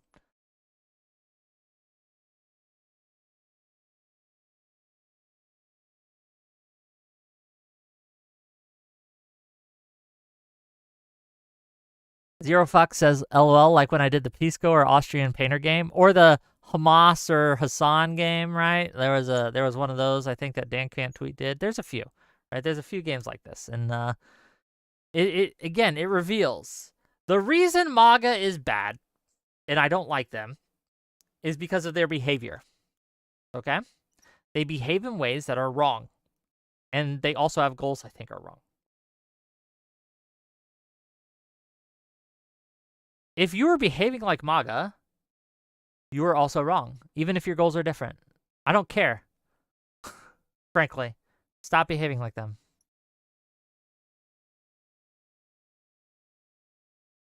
Hold on, Mori Momento. Mori Momento, you're missing my point. So let me read what Mori Momento says, and I'll just correct him here. It says Mori Momento says, hypothetically, if Republicans use the next 4 years to entrench themselves, like the Texas maps, for instance, that stops the left from winning again. Should we have played the game in hindsight? I am absolutely okay with redistricting and gerrymandering, especially as a counter to when Republicans do that. That's based. That's good. Absolutely engage in that because that's effective. That works. And it's been something that people have done for decades. This isn't new. You're not introducing anything new into the system. You're not perpetuating something that's like terrible. Like, it's gerrymandering. It's silly, but it's not the same thing. You're not going to lose voters from that. I've never advocated against that or doing that. Right?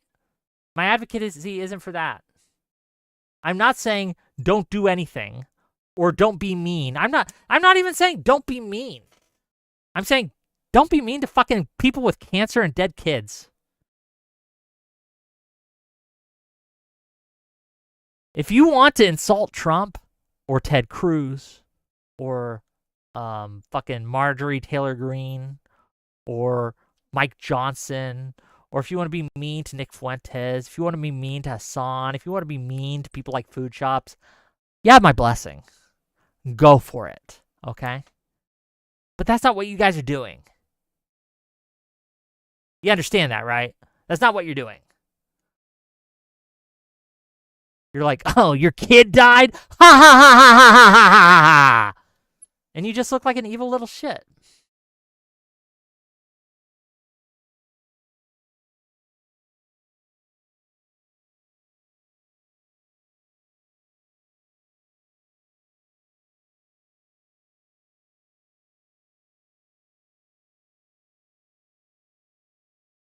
No, Testy Johnson, don't pack the courts. Packing the courts is terrible because it's introducing something new. And it's just going to be weaponized against us.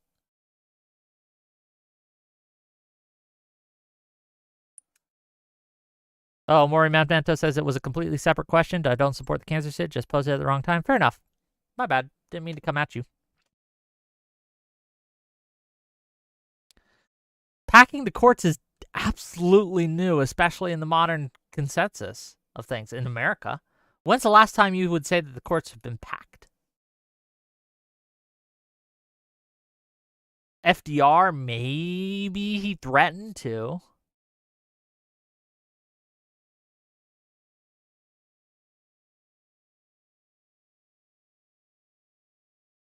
Wait, you think the courts are being packed right now? Hold on, what do you mean by packing the courts? What I mean by packing the courts is creating like 10 new court positions and then putting all your appointees in there. So instead of 9 Supreme Court justices, it goes to like 19.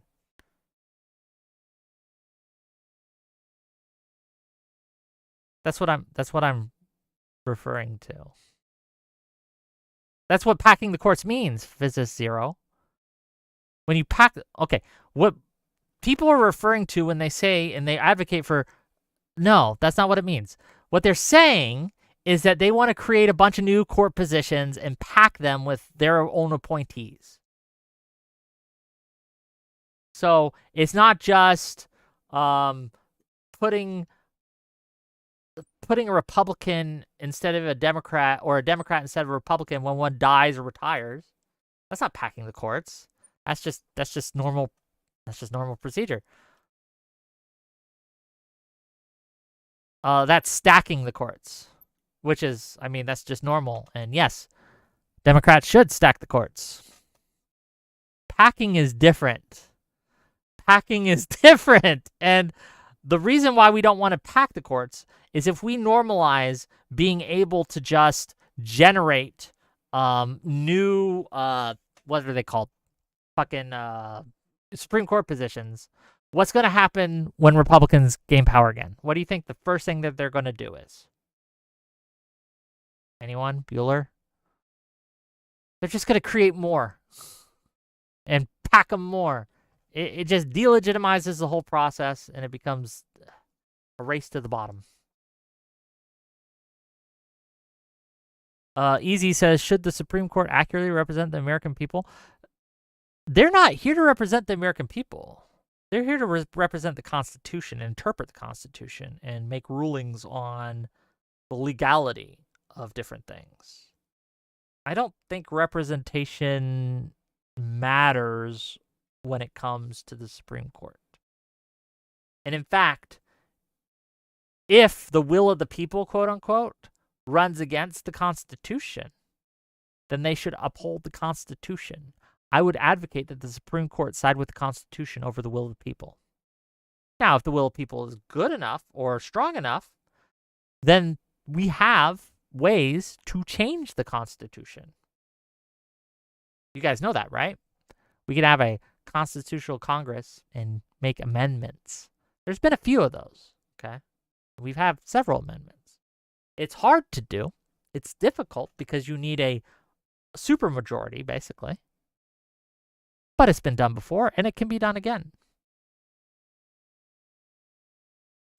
The American people are not 6'3" conservative, correct? I don't think they are. But again, that's not the point or role of the court, is to represent the American people. That's the role of legislators and the executive branch. Let's bring on the next. I've made this guy wait too long. Let's bring on Kingfish. Hey, sorry for the wait there. What's up, brother? I wanted to talk to you earlier. I think you said something about the people losing faith in democracy, like amongst the right and the left. Yes. I think there's this problem we have of us in like liberal circles where we're too. Self-deprecating might be too hard, but I think we're too willing to take criticism, and like fight our own side and do internal battles. When I think the right is just like full on propaganda mode all the time. I think this is extrapolated in your conversation you had earlier with Destiny, and I think it was that other guy. Okay. And then they were just talking about being fucking mean and like just engaging in like really aggressive norm-breaking behavior. I think we're headed that way anyway. And when you and Kyla were, I think, and what's his other name? I forget the other dude's name. Attacking. Connor? Yeah, Connor. Yeah. Attacking Destiny. I think you guys are just completely wrong. I don't want to talk to you about this. I don't think your mindset's gonna win out anyway. Because like if you look at the mid-decade redistricting that they're doing, Gavin Newsom's shooting up. I think he's first place in the polls when he's just being a dick all over Twitter, like and going full hard in the paint. I don't see your thought process winning out. So I think the left wing is gonna win out. Two things on that. He's shooting up in the polls. He's like double digits behind JD Vance. Newsom fucking loses to JD Vance by double digits. No, I'm talking about primary. I'm talking about the primary, not in the general. The general is the thing that matters. You understand that, right? You say that right now, that he's losing double digits against JD Vance. Yep. But I'm not sure that's relevant, because I think more people know who JD Vance is because he's the literal vice president than Gavin Newsom. So you think that simply name recognition accounts for that double-digit lead right now? Yes, quite literally, yes. Okay. I think it does. Do you have... I think that's copium. I don't think that's true. I think that you're looking for an excuse because it gets rid of your narrative. What? Let me tell you. How is that not? Let me tell you why I'm right, and I'm provably right. Okay. You're like, wait, no, hold on. Gavin Newsom has not campaigned at all yet. You said he's been doing it all over Twitter, right? He's been doing it all over Twitter, but he literally hasn't gone to, I think he's only gone to South Carolina. JD Vance has literally toured the country. He's gone to other countries. He's done like a bunch of, you know what I mean? People know his name more. Like, what I'm saying is literally true. Gavin Newsom, I don't even think most people could name the governor of California if you, like, asked a person on the street that wasn't in California. Like, straight up. I think they could name JD Vance, like, more people. So, like, yeah, I think this is a false dichotomy, the picture that you're painting. Okay. Well, let me give you some actual evidence here instead of just pulling stuff out of my ass. So in 2022 in the midterms, you remember that? There was a strategy that the DNC engaged in. It was a controversial strategy. Okay? What they did is there was a bunch of Republican primaries coming. Okay, and they thought, you know what? I think the general public is going to punish extremism. It's going to punish these mean tweeters, okay? It's going to punish people like that. So we, the DNC, the Democratic National Committee, are going to fund and put money and promote surreptitiously, right, all of these extremist MAGAs so that they win their primaries, so they'll lose in the general election. That strategy, while controversial at the time because it was risky, right, it worked. It was one of the major reasons why the red wave, quote unquote, in 2022 was just a trickle. Okay. Again, historically, incumbents lose in midterms by a lot, right? In many cases. But 2022 actually went pretty damn good, all things considered, for the Democrats. And it is in part because they engaged in this strategy. They engaged in what I would call the WIC strategy, which is promoting and highlighting the bad behavior of one side and being more moderate and contrasting yourself as more moderate. Did that work in 24 though? We didn't do it in 24, so no. Yes, we did. Come on. Yes, No, we we did. didn't. We literally. Yes, we did. You know what Grab we by did? the pussy. All that. We pushed out our incumbent, and we put someone for 3 months, okay, who had 3 months. No, I'm not even talking about just that. I'm talking about the down ballot races. The only person it worked on was Mark Robinson because he did like. We didn't do it. I'm telling you, that's not the strategy they decided to go with. That's literally the strategy. Okay. Yes, that's literally what happened when it came to other Senate races and freaking House races. In 2018, my way worked. In 2020, my way worked. In 2022, my way worked. And your only argument, your only data point, literally it's 24. It's the last election. 24. It happened under circumstances that were so out of there and so unreproducible that it's never going to work again, man. And look at what's happening now. Every single fucking group. I'm talking young men, young women. I'm talking old people. I'm talking minorities. I'm talking everyone is running away from Trump because of how he's acting. And you want to copy his strategy? Bravo! You're a brilliant fucking tactician. No, there's a difference there. Trump is going to fucking win for the next 1,000 years if we listen to you. No, Wick, I'm not saying to govern like that. I'm saying to use that rhetoric on the campaign trail. Okay, there's a difference. A large part of the reason isn't the policy, because people don't vote on policy. They vote because of how you treat them and the vibes. Do you disagree with that? Literally. Start treating Republicans like shit. It worked for them in 24. Come on, Wick. You can't say this. Yeah, like you're saying. Okay, yeah, I got my evidence. You're literally selecting for everything except for 24, and then you're applying the same stipulations. I'm telling you, the 24 is such an outlier, and I've given you the reasons it was an outlier because we pushed out our incumbent and someone who was unelected. I'm not talking about just the incumbent. I'm talking about the down ballot races. Come on, bro. Again, the reason why the incumbency matters in this case, and the reason why the top of the ticket matters, because it has downstream effects on the down ballot races. The fact that we did this, it chilled turnout, so people didn't turn out, so we did suffer down ballot. That was the reason we suffered down ballot.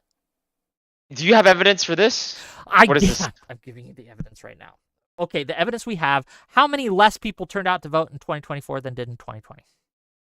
Was it like 10 million, I think? A lot. Okay? Yeah. That accounts for the lack of down ballot success. Because our side just didn't show. Yeah, our side didn't show. Okay. Because we were demoralized. I don't know, like but that's still not changing the overarching argument with that you're saying. How do you know that's because we switched out our candidate? Like, I'm giving you a compelling narrative with evidence to back it up, and you're saying nuh-uh. And I'm asking you to give me a better, compelling argument than nuh-uh. I'm telling you that we can get our people to get hyped. Fucking prove it! Prove it! Show me one instance of us electorally winning a general election because we were meaner than the Republicans. No, the reason why is we haven't tried. No, we haven't tried it yet. Oh, That's the problem. It's just never been tried. It's like socialism. If we tried it properly, it'll work this time. Okay, bro. It's never been done before. When have you ever seen Democrats be dicks and mean to MAGA people?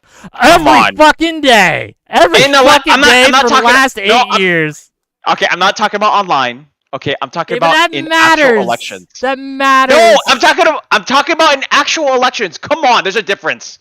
Come on, are you gonna really compare like people being online dickheads to like someone campaigning like a dickhead? Like, there's a difference there. You know that. Okay, what did Hillary Clinton call Democrats haven't even MAGA tried. Voters? Hold on, what did Hillary Clinton in 2016 when call it comes MAGA voters? to campaigning? What was at the word all? she used? Like, you look at Newsom right now. No, what was the word that Hillary Clinton? You asked me for example of Democrats being mean on the campaign trail. I'm giving you one. What was the word that Hillary Clinton used towards MAGA voters on the campaign trail in 2016? What did she call them? Was it deplorables? Yes. Did that work for her? How'd that go? She won the popular vote. The only person that hurt. It doesn't matter if she wins the popular vote. Do you think we elect people on the popular vote? Your assertion is she lost because of that statement. Come on, bro. Do you think it didn't have a huge effect? There was a lot of problems with that campaign, right? But that had an effect. And I think that she lost. Again, she won the popular vote, as you said. The margins were such that had she not made that statement, there is a compelling evidence to me that she might have squeaked it out. No, okay, so why is Trump saying "grab by the pussy"? Why did he win after saying that then? Again, because this is why I say it's your false like narrative, like your narrative. You're just like building up this circular false narrative in your head. I'm giving you evidence of things that happened. I'm saying, hey, here's an. This is not real evidence. This is a narrative. You asked for an instance. You asked me for an instance of Democrats being mean on the campaign trail. I gave you that instance and showed you. And my claim is that led directly, again, in part, not entirely, to her loss. I'm asking you to show me the opposite. I'm asking you to show me an instance where a front runner either in the Senate or in a governorship or in the presidency on a national scale, right, has been shit on MAGA, the voters. I'm not talking about shitting on Trump, right? I'm talking about shitting on the voters, and they've won. I'm saying it's never been tried before. That's the problem. Okay. Well, I don't want to experiment, right, with your like. No, because it'll hype up our own voters. Like you said, we literally lost 10 million people due to turnout, right?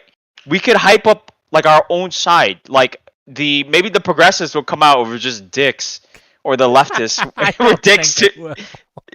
Yeah, I genuinely think this is a possible. I think you're underestimating this factor because right now. A lot of like our approval rating is 29%, right? Because the Democratic our side Party specifically. Yeah, right. Democratic Party, because our side feels like that we're weak and we're doing so much limp dick shit when these guys get to act with impunity towards us.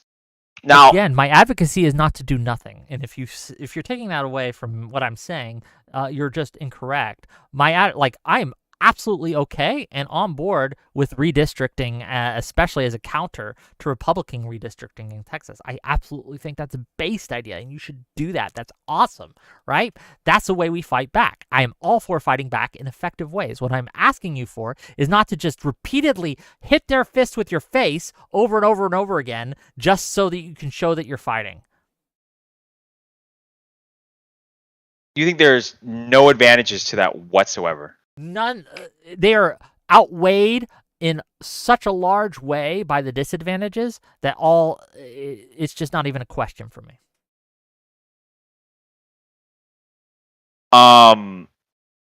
You're right. Why is AOC's popularity so high? For every lefty you get to come vote, lefties voting, right? That's a meme. You would have maybe 5 or 6 moderates stay home, and moderates outnumber lefties by such a huge margin. Why would you pander to the smaller group? No, hold on. Progressives, maybe not leftists, okay, but progressives, they are typically of the younger age demographic, right? This is just proof and evidence. Anyone can look it up. People under 45 are like D plus 30, but the only problem with them is they don't turn out as much as older people. That's been historically the only exception to that case everywhere so far everyone has has been listed is Zoran Mamdani's race.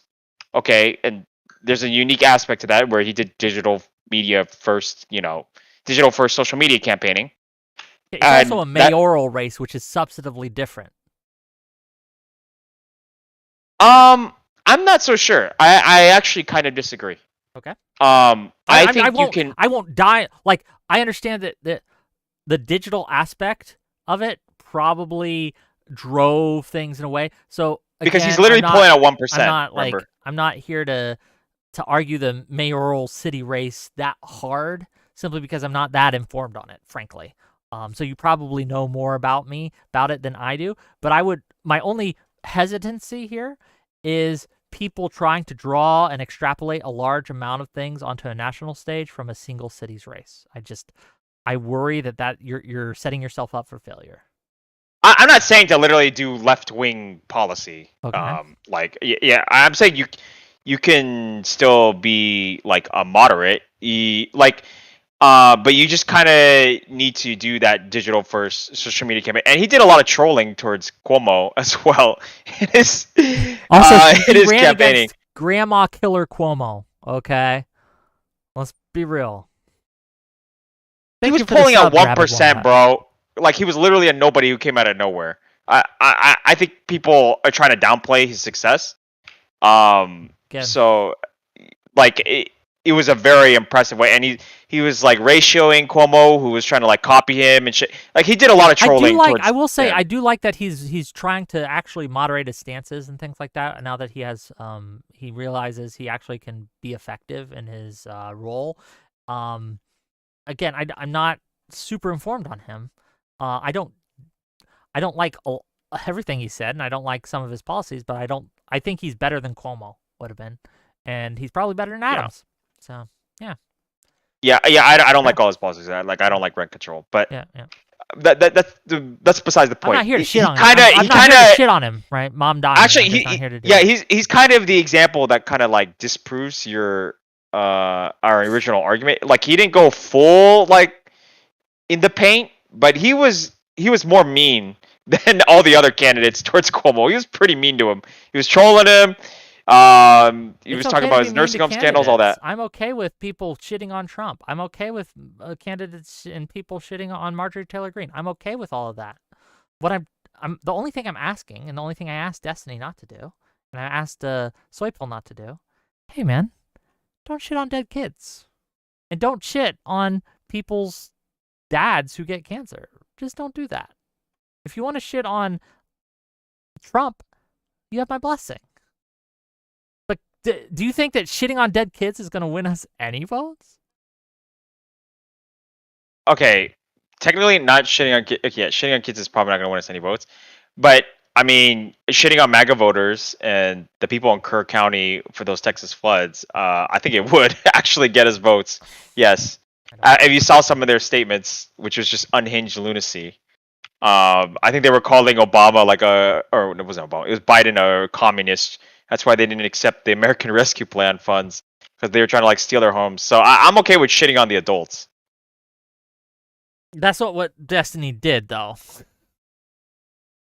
Okay, in that specific instance, I guess he didn't. But I think the overarching thing. Specific instance too, and during the okay, I should have hedged it a little bit more and been more nuanced. But I mean, it was edgy as fuck. Position? What? Crazy. Yeah, it's almost I as hedged if it a little you are bit more. doing exactly what I'm advocating for. I love it. Yeah, but you were saying don't shit on people at all. Like, come on. When did I say that? Was that Kyla? I think it was the girl. Okay. No, Kyla did not say that either. Counterpoints might have. I'm not sure. But I promise you, that's not what anyone said. This is a problem. A lot of people will hear, hey, what you did here was wrong, right? You shouldn't shit on dead kids. And they say, oh, so you just don't want us to shit on anyone ever? No. I'm saying your targets are shit. Don't pick kids, and especially dead kids, especially when it just happened and people are still, the bodies aren't even cold, right? Don't do that. Again, I can't speak for Kyla. You can ask Kyla, right? But to my recollection, at least, she wasn't doing that. Okay, all right. I changed my mind then. You convinced me. You know what? I love you, buddy. You're based because, and no, I want to be very serious right now. Being confronted with like, oh, I was actually wrong. Oh shit, that's hard to do in the moment. So I appreciate you for doing that. Yeah. All right. Thanks. Okay, see you later. Good buddy. talking to you. Cool. I mean, fair. Nice. No, seriously. That fish guy, Kingfish or whatever. Props to you. You took the moral W there because you were willing to change your mind live on stage. I tip my hat, brother. I tip my hat. Okay. Bring on the next contestant on whatever the fuck this is. Hey, you're live. Hello. What up? Hey, I can turn my camera on if you That would be preferable. Nice. Hi. Yo. So, okay. I like the shirt, by the way, just FYI. Yeah, thanks. It's the worst shirt material I've ever had. I hate it. Can't speak to that. But I just wanted to put it on for this. Yeah. Okay, so I'm thinking about what you guys were talking about last, and I think that no, I don't think that's true. I think I was thinking about liberalism is under assault from all sides. It is true. It is. Yes, and I think that we should defend it. First of all, are you a liberal, sir? Yeah, absolutely. Based. Welcome, brother. Okay. And thank you. And I think that the right is actively trying to take away people's rights. True. Because I think, well, I'm sorry, I am that guy. Because I think that they're hung up on Jesus, which is mega cringe. And I actually I'll disagree with you on this because I think that what they're doing is fundamentally unchristian. Well, that is true, but I think that they don't they've replaced their worship with Christ. Like a lot of the never Trumpers, right? The David Frenches and things like that, the old school Christian right, okay, are very anti-Trump, and there's a lot of anti-Trumpers in them. Because during the Bush years and the Clinton years, they fought in the courts. They fought in the courts to get a lot of U.S. aid put together. Like U.S. aid, for example, specifically, a lot of that was done by religious organizations. And they fought in the courts for the government to be able to fund these religious organizations so they could do charity work in other countries, such as Africa, right? And they fought for years to get that done, and they eventually won in courts. George W. Bush, right? His whole thing was compassionate conservatism. And one of the good things he did was he allowed charities and other groups to go into other countries and help them. That's being dismantled currently by Trump, right? And so a lot of these people are like, what the fuck are you doing? We fought for this for years, and you're just stripping this. This is fundamentally unchristian.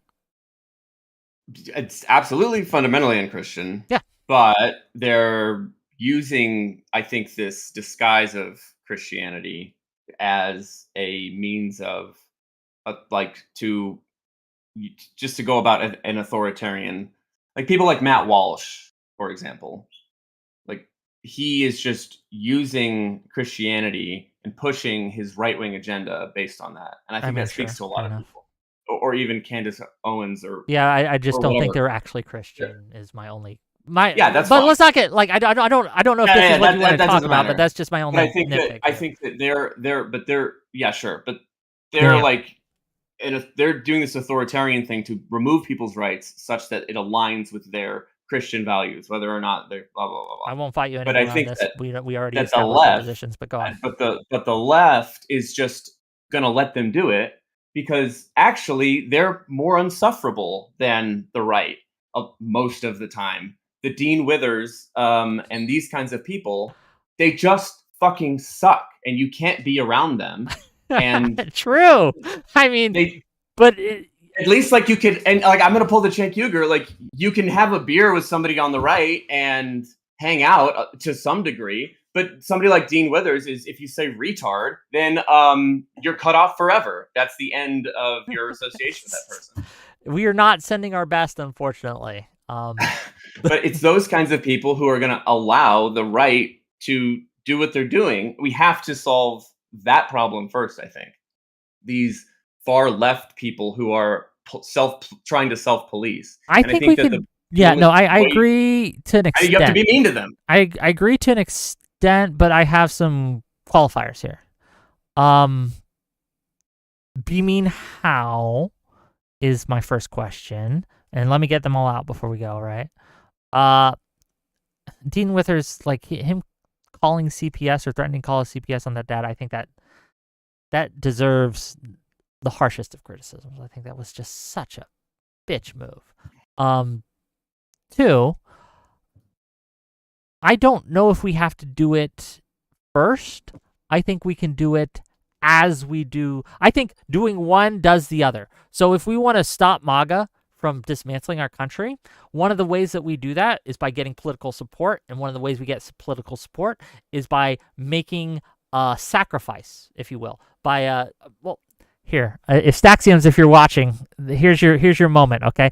Do you know the term sister soldier? The sister soldier moment? Are you familiar with that? No, I don't think so. Okay, so this was very effective, and this is what I'm advocating for today, okay? So during Clinton's first election, okay, before he was elected, right, in 92, 91, right, when he was campaigning, there was a rapper by the name of Sister Souljah, okay? And the rapper made some pretty disparaging, disgusting comments about white people, right? Pretty insufferable, if you will. She was pretty insufferable. So there was a Rainbow Coalition dinner, a luncheon or something, right, that he was invited to. So he went there. So it's his team, his side, his house, right? And Clinton said at this dinner, okay, he basically excoriated Sister Souljah, okay? He called her out. He said, what you're doing is not okay. It's kind of disgusting. Fuck off, basically. Okay, I'm paraphrasing. But that's what he said. And it is credited as one of the major reasons he was able to win that election, because he was able to show that he's not going to stand these insufferable pricks anymore. What I'm advocating for today is very similar, is for us to have a Sister Souljah moment where we take the dregs, okay, the people who aren't going to vote for us anyway, the Hassans, okay, who are just not going to vote for us anyway, and their audience is going to vote for us anyway, so we lose nothing, and we basically make a Sister Souljah moment out of them, and we basically turn them into a scapegoat and sacrifice them. So yeah. I mean, I super agree with that. That would be nice if we had some kind of leadership who would be willing to call out these kinds of, smaller influencers or whatever. But I'm not sure that we really do. We should. So, I'd do it. Fuck yeah. I would make a poor politician. I'm far too honest. Wick 2028. I'm far too honest. It wouldn't go well. I would just fucking say, no, don't vote for me, you cucks. Okay, you guys are all crazy. I'd say shit like that, and I'd get in trouble. But I think that we just can't let them get away with the heavy policing. I think that they do as well. Sure. I think that when somebody tries to call you out on something like, oh, we don't say retard or whatever, you have to just say, you know what? Sometimes you do, and yes and no. Have to get over that. I would say that there are some things we should police, though. Retard is not the hill I'm dying on, by the way. Obviously, right? I think it's fine, but I do think that there are lines we should draw, and gatekeeping those lines is fine and good. I don't know where specifically you would draw your lines, but I would draw my lines on things like anti-Semitism. I think that should have no place in our party, and if someone wants to be an anti-Semite, we could just kick them the fuck out. Surely, yeah. Stuff like that. I think there are easy lines. I wouldn't consider that purity testing, right? Oh, you're just purity testing me. No, it's not the same. I don't know. Yeah, somebody like Hassan. Is that what you mean? Well, not necessarily just him. There's a lot of people who are So did you see the conversation between Hutch and Ogre Boy? Maybe I saw Hutch and Did you see the conversation between Live and Learn and the Vanguard? Oh boy, no. Okay. Well, I'm not saying the Vanguard's anti-Semites. I want to be clear on that. But those types of people, I'm okay with purity testing out of our movement. Oh, okay. I see. Sure. Yeah. I think we would gain by getting rid of them.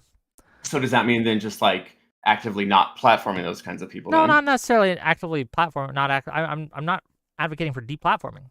I'm advocating for how we treat them. I'm advocating that if you are going to actively shit on the Democratic Party, right, and actively work against the Democratic Party being elected, maybe we shouldn't take. First of all, we shouldn't pander to you. Okay, you're actively working against us, and Sure. 2, yeah, we should call you out when you spread your bullshit, and I think that's fine. Yeah. Okay, is there anything else you had for me today? Anything you wanted to talk about? No, not necessarily. I mean, that's Okay. how I feel. I think the far left is the problem we have to solve before I think we can get to the I think it's right, which is fair enough. I don't think it's a first thing. I think it's a thing we can do at the same time. But thanks for calling and thanks for coming. Sure. Bye-bye. Thank you. Yeah, it's something that we can do simultaneously. We don't have to do one then the other. We can do them both at the same time. My vocabulary is suffering today. I don't know why, but my brain is fried. Oy vey, ladies and gentlemen. Oh, it's 8 o'clock already? It's 8 o'clock already? Gang, why aren't you giving me more super chats? What are we at now? Oh, next week's my birthday, by the way. Are you guys excited for that? I'm going to be streaming on my birthday, so you guys can give me lots of money that day. We're going to be having, what is the content for Thursday, you ask? Next Thursday? Next week? Not tomorrow, but next week. Next week, we're going to have Non-Fawn on, and the guy in charge of the Shrimp Welfare Project, that guy, we're going to have him debate Eucharist and Ryan Mullally on effective altruism. That should be fun. I'm not turning 50. Crazy. I'm turning 42. I'm going to be 42 years old. It feels weird. It feels weird being 42 fucking years old. I feel so old, especially in this space. You guys are all young, whippersnappers and things like that. 42 is the answer. True. It's the answer to everything. We'll see. We'll see how it goes. Tomorrow we got some great content too. Okay, tomorrow's a Wiccan Tally show. We're doing something a little less political because we've done a lot of political content and I need a break. Tomorrow we're going to be having on Charlie. You guys know who Charlie is, Enemy Charlie. She's been on the show a few times. And we're going to have Xerxes on. And we're going to talk about why men aren't approaching women anymore. Why have men stopped publicly approaching women? Who's to blame? Is it actually a problem that this is occurring? What's going on and how can we fix it if it needs fixed? Some good old-fashioned culture war shit, okay? Some good old-fashioned culture war shit. I'm excited for it. It's going to be a nice break from the everything, okay? So I hope you guys enjoy it too. Hollybot says W show tomorrow show. Hopefully. Gang, we are, first of all, if you haven't liked the stream yet, what are you doing? Hit that like button. It's free. It doesn't cost you anything, and it helps me out a lot. If you're on YouTube and you're watching this, all 65 of you on YouTube, hit that like button, okay? If you're on Twitch or Kick, hit that follow button. Really helps. If you'd like to support the channel and keep the lights on and help me get some great birthday presents, and I want great birthday presents, consider donating. Consider either subbing to the channel, buying a membership, or you could send me a super chat and I'll read your super chat, or you could just send me a super chat because you like me. I don't know. All these things help, and I really do appreciate it. We're gonna have some great content coming up next week. I already told you about one of the shows. I'm trying to get more. Yeah. Hopefully a catfight will occur between Tali and Charlie. Maybe. It's possible. Look, poor Tali. I like Tali, okay? But poor Tali's been the butt of so much stuff of late. She's been the content, and I understand being the content's exhausting. Being the content is literally exhausting. Oh, 2 new callers backstage? Okay, give me a second. Give me a second. We can try them, and then we'll probably end stream after these guys. Okay, let's bring them on. I'm not sure the order you guys got here. So, hello, you're live. Oh, howdy. Hey, what's up? Hold on, let me mute stream. I was expecting you to take me in first. Again, I didn't see the order, unfortunately, that you guys came in. So, I didn't read your super chat. Hold on, let me read a super chat. I didn't mean to forget your super chat. I'll read it right now. Old School for $5 says, I keep hearing liberals here say the Republicans are mean, we need to be mean, or other such. I hear MAGA say the Dems are mean, we need to be mean. Well, yeah, it's reciprocal radicalization. They both say that to justify their own behavior.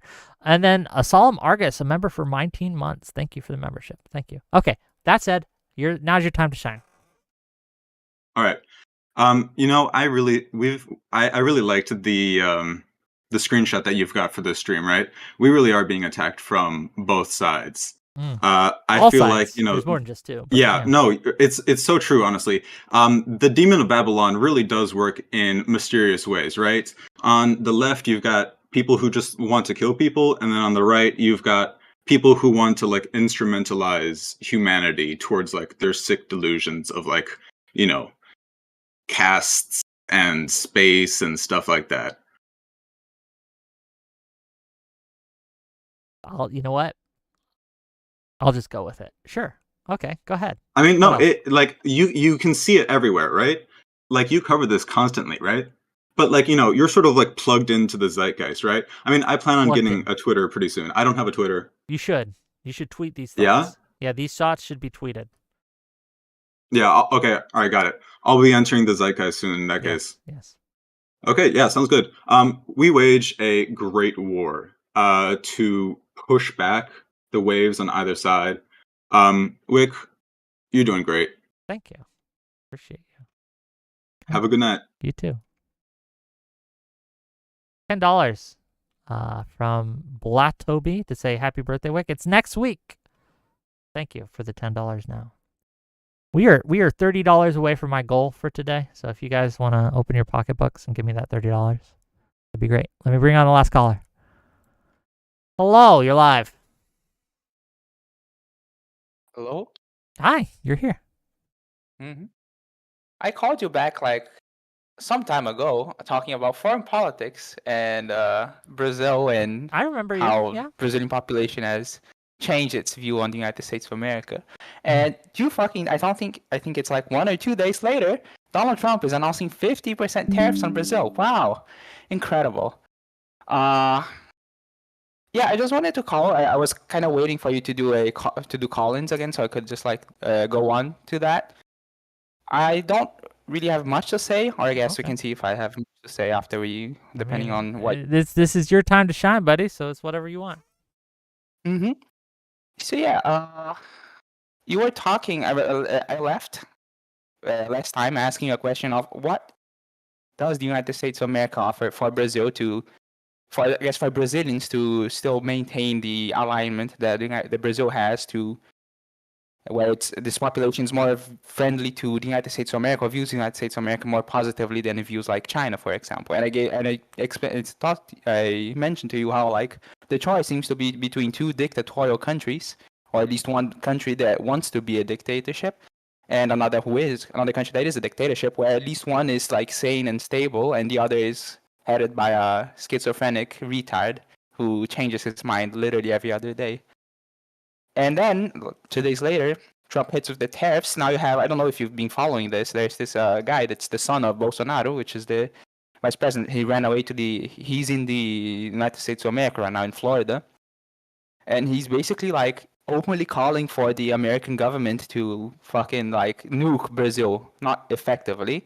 But he's basically like, if there is like a scorched earth scenario, he would at least be happy. This is a quote that he said. So I'll see if I can find it right now. But he literally has a quote like, if Brazil is scorched, if the United States of America goes scorched earth with Brazil, at least in the end, I will be happy knowing that I'm on the right side, which is an insane thing to say about his own country. Yeah, it's weird. I probably, this hasn't really been big news, I guess, in the United States of America. You guys have better things to deal with and bigger things to deal with. But I mean, fuck, it's approval of or positive views of the United States of America have collapsed in Brazil over these last 2 weeks. Like 10, 15. I understand why. I mean, I'm against the tariffs. I think the tariffs are a horrible policy. I think that it's not just going to hurt Brazil, but it's going to hurt us as well. And I think that you're correct. And I think that the Brazilian people, I get it why they'd be a little pissed off at us right now. I think our government sucks currently. So yeah. I didn't really prepare for this. I was thinking about like fucking preparing for this for the next time you did Collins, but I kind of got caught off guard today. It's okay, man. It's okay. You can call in next time. Like, I was gonna prepare, be like, oh, I'm gonna have this article. I can send it to you. And I try to do Collins at least every week, but I don't always get to it. But I try to do Collins at least every week. So tell you what, why don't you go?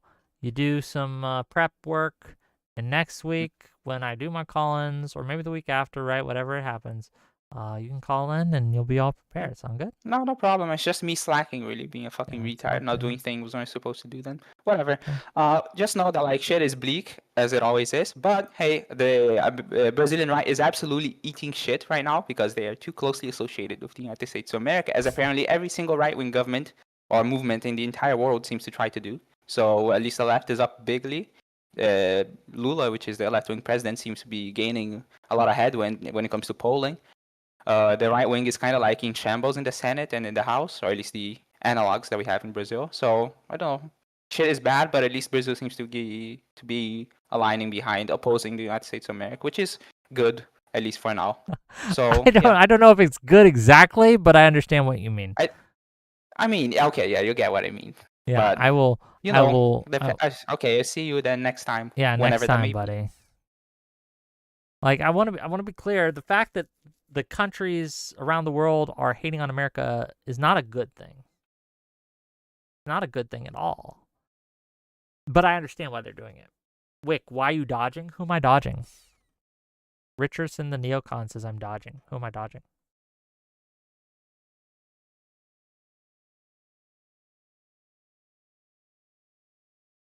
This is literally a call-in show, what I'm doing right now, where people can call in. I'm going to end it soon, right? Because I'm hungry, tired. But in what way am I dodging? I'm just curious. And who am I dodging? I'm just also curious.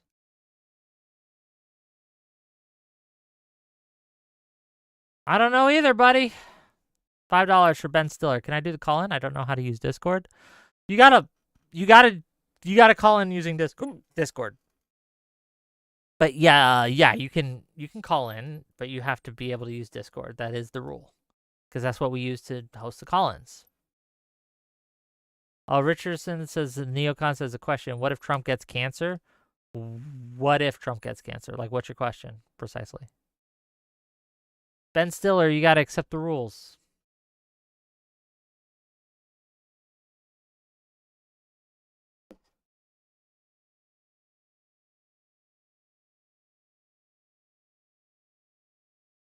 Hold on, let me answer a DM real quick, gang. Yeah, I can answer that in a second. Best not to do that on the stream. Oh, what's the Discord here? Let me get you guys the link. Can you make fun of Trump if he gets cancer? He's a dad. I don't know. I don't know about that one. I think it's far better than making fun of some rando's dad, obviously. But I would, when it comes to death, I think that you shouldn't make fun of death, because death is a great equalizer. Death will happen to everyone. And I think it's uncouth and it's just not good that we make fun of dead people, just even if they're bad, right? However, there's a scale here, okay? There's a spectrum of bad. There are things that I find annoying personally, but I'm like, whatever, I'm not going to scold you about it. And there are things that I find like, what the fuck are you doing? You're just retarded. Okay. You click on the face emoji. Hold on. I'm sorry. I'm trying to do like 15 things at once. 15 things at once, gang. And being a boomer, I'm failing at all 15. Here, I'm going to give you guys, and I'm probably ending soon, right? But this is the Discord link if you need it to call in on other. Oops, wrong. I fucked it up. See, this is me failing again. You'll click on that, and you'll click the face emoji, my face. It's emoji of my face on the rules page, and then you should get a roll, and it'll show you all the rooms, and there'll be a backstage room at the top. Once you jump back there, I'll pull you in, and we'll talk about what have you. Yeah, I don't know if you're having trouble. I don't know what to tell you. I don't know how else to explain it. Old School says, Wick, no offense, buddy, but I'm older than you and have less problems with tech, but I'm in STEM. I mean, fair. I mean, if you want to say I suck at tech, okay, I'll just take that criticism. You're correct. You are just correct. I don't know what to tell you. Fair enough. I don't know, but okay. With that, I'm going to end the stream. And I'll talk to you guys tomorrow at 6 p.m. Eastern. Sorry you didn't work for you, Ben Stiller. We'll talk less time. Bye-bye.